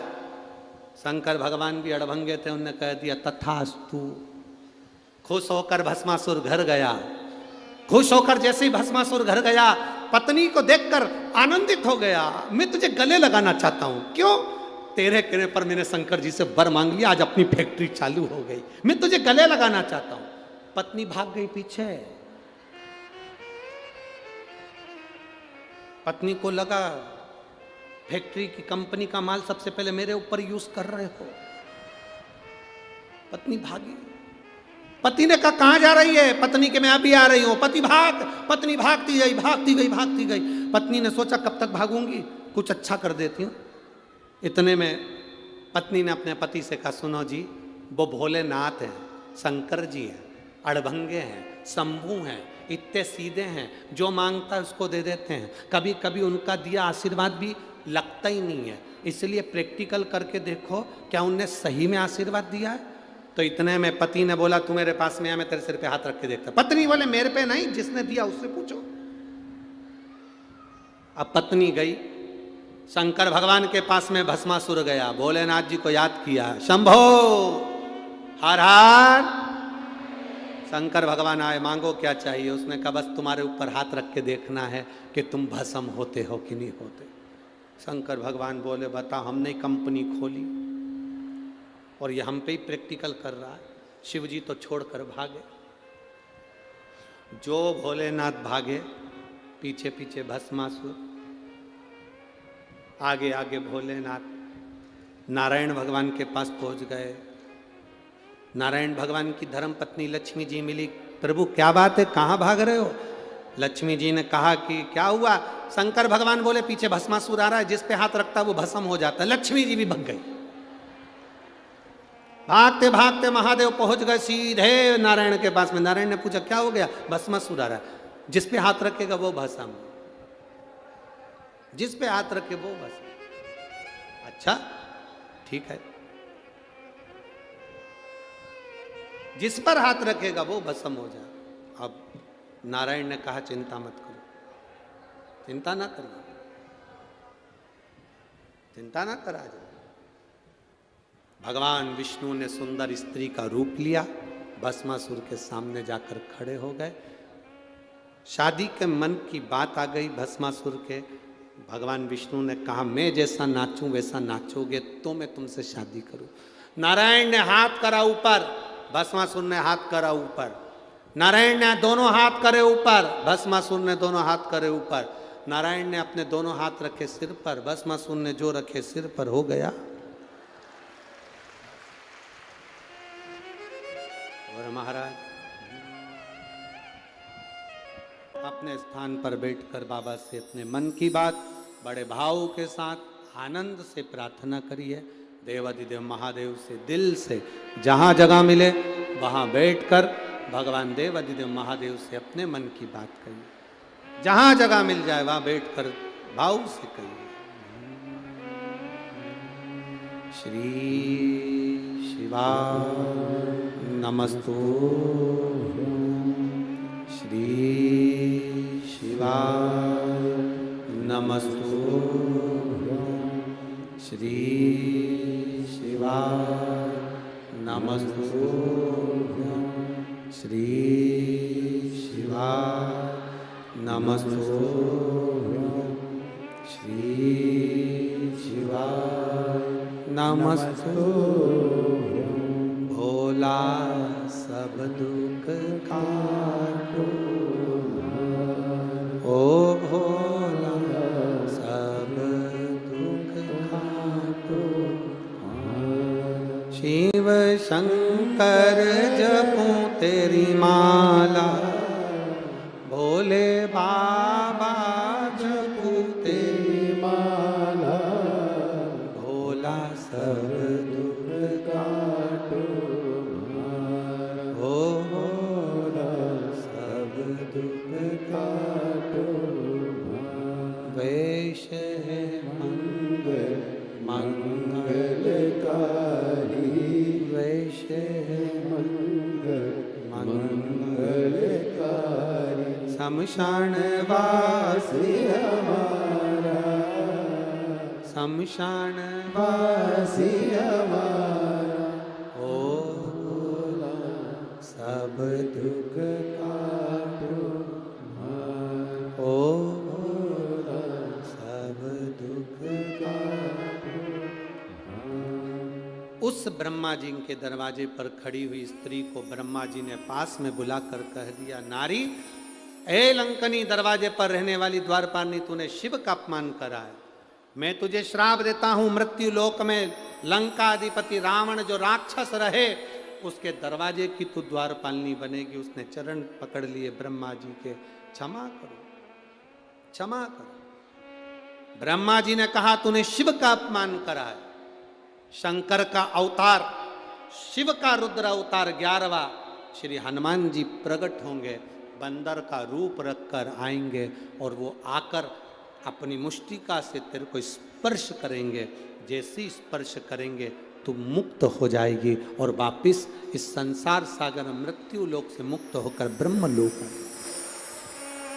अपमान ना करें।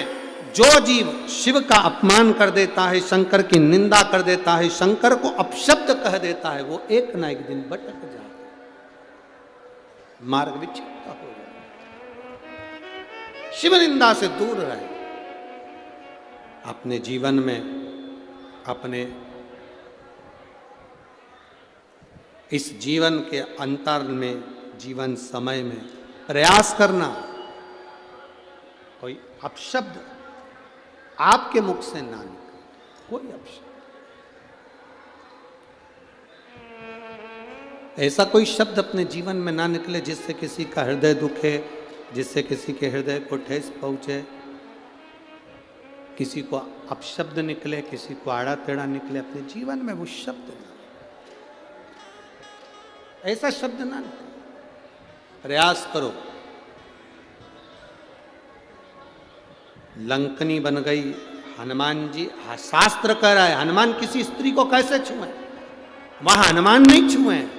शिव महापुराण की कथा कहती है बाबा भोलेनाथ के रूप में 11वां जो रुद्र अवतार है श्री हनुमान जी महाराज, उनके मुष्टिक प्रहार से लंकनी का देह छूट, देह छूट।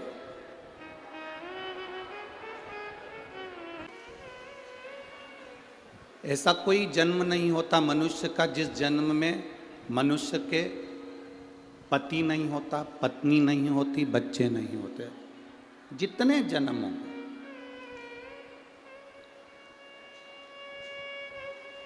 आप पशु भी बन गए तो भी आपकी पत्नी होगी, आपके बच्चे होंगे।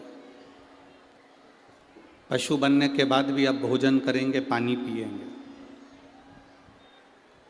आप श्वान बन गए, कुत्ता बन गए तो भी आपकी पत्नी होगी, पति होगा, बच्चे होंगे, भोजन करोगे, पानी पियोगे, घर होगा, सब कुछ होगा। चिड़िया बन गए, तोता बन गए तो भी आपकी पत्नी होगी, आपके बच्चे होंगे, आपका घर होगा, परिवार होगा। माथे का जुआ बन गए तो भी आपकी पत्नी होगी, आपके बच्चे होंगे, आपका परिवार होगा। खाओगे भी, पियोगे भी और रहोगे। संसार में 84 लाख योनि जो आखिरी की योनि है मनुष्य की, 83,99,999 योनियाँ काटने के बाद ये 84 लाखवें नंबर की जो योनि मिली है, ये मनुष्य की देह है। 83,99,999 योनि काटने के बाद ये योनि मिली है, ये मानव की देह मिली। जितनी योनियां 83,99,999 जितनी योनि हमको मिली, सारी योनि में हमारी पत्नी भी रही, हमारे बच्चे भी रहे, हमारा परिवार भी रहा, घर भी रहा, हमने खाया भी, पानी भी पिया, घूमे भी, फिरे भी, सब करा। पर 83,99,999 योनि में हमने खाया पिया, पत्नी बच्चे सब रहे, पर 83,99,999 योनि में हम भगवान का भजन नहीं कर पाए, शिव पुराण नहीं सुन पाए, ये केवल 84 लाख में नंबर की योनि में सुन पाए। ये हमारी जो मनुष्य की देह है, जो ये मानव का शरीर है, इस योनि में हम सुन रहे। मेरी जीजियों, मेरी भिंड की जीजियों और मेरे जीजाओं, बहुत दूर दूर से आप लोग आए हो। कोई 40 किलोमीटर से, कोई 50 किलोमीटर से, कोई 100 किलोमीटर से, कोई 150 किलोमीटर से, बहुत दूर दूर से आप लोग यहाँ पहुँचे हो। आप लोगों से केवल इतना सा कहना चाहूँगा, 200-500 रुपये खर्च कर कर आप कथा के पंडाल तक पहुँचे हो, तो आपसे केवल निवेदन इतना है, मान रहे हैं कि जगह नहीं है कहीं पर भी, रोडों पर भी लोग फुल बैठे हुए हैं, और यहाँ से आधा किलोमीटर तक इधर, आधा किलोमीटर तक इधर तक लोग रोडों पर, रोड के किनारे, पेड़ों की छाँव में, दुकानों में बैठे हुए हैं। हम मान रहे हैं ये सब चीज़ें, आप लोग LED पर, TV पर सब देख रहे होंगे, पर हमारा निवेदन है, जहाँ तक आवाज़ जा रही है, कहीं पर भी बैठकर आप शिव महापुराण की कथा को श्रवण करिए, बाबा से झोली पसार कर प्रणाम कर कर विनती करिए। बाबा सर्वस्व है, ये मत सोचना कि बाबा यहीं देगा, बाबा जहाँ तुम कथा सुन लोगे बैठकर, बाबा मेरा वहाँ आकर भंडार भर देगा। तुम जहाँ मौका लो,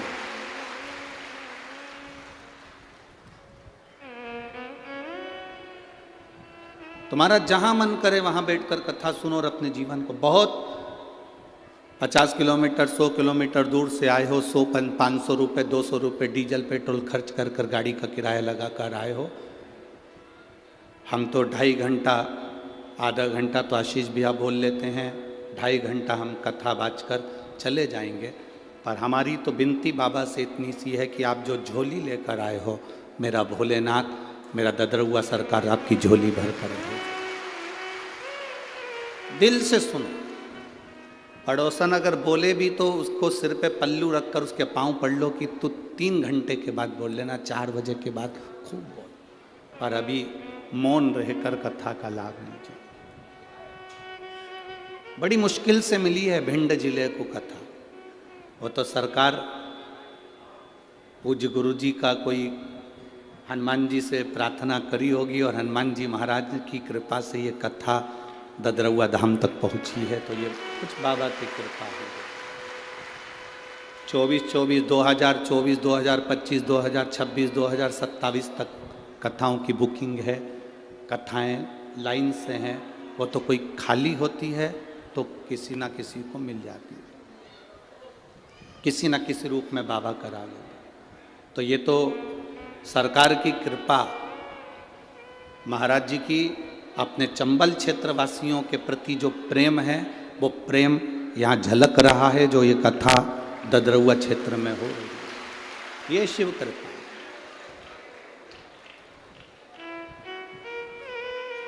भगवान की अविरल भक्ति, भगवान शिव की अविरल भक्ति सहजता से नहीं मिलती।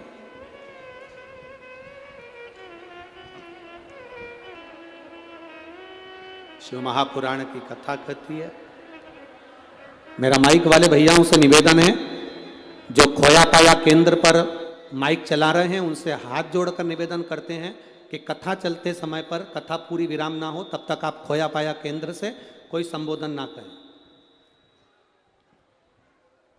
कल भी कहा था, परसों भी कहा था, सूचना कथा के मध्य में ना बोले, कथा के बाद बोले, जो भी सूचना देना है आपको। शिव महापुराण की कथा कर रहे, भगवान शंकर का संवाद कर रहा, शिव तत्व कह रहा। आप जितना शंकर को, ये नहीं कि असुर प्रवृत्ति, तारकासुर तो असुर था, राक्षस था। तारकासुर राक्षस है, असुर है।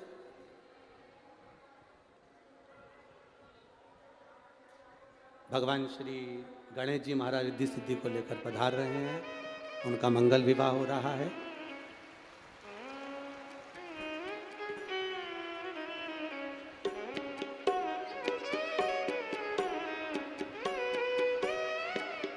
रिद्धि सिद्धि भगवान श्री गणेश जी के महाराज के गले में जयमाला पहना रही हैं। गणेश जी रिद्धि सिद्धि के गले में जयमाला पहना रहे हैं। जोरदार ताली बजाकर स्वागत करें। रिद्धि सिद्धि ने अपने गले की माला निकालकर वापिस श्री गणेश जी महाराज के गले में पहनाई है। गणेश जी महाराज ने अपना हस्त कमल रिद्धि सिद्धि के कंधे पर रखा है। एक बार जोरदार ताली बजाकर स्वागत करें रिद्धि सिद्धि के लिए। करहार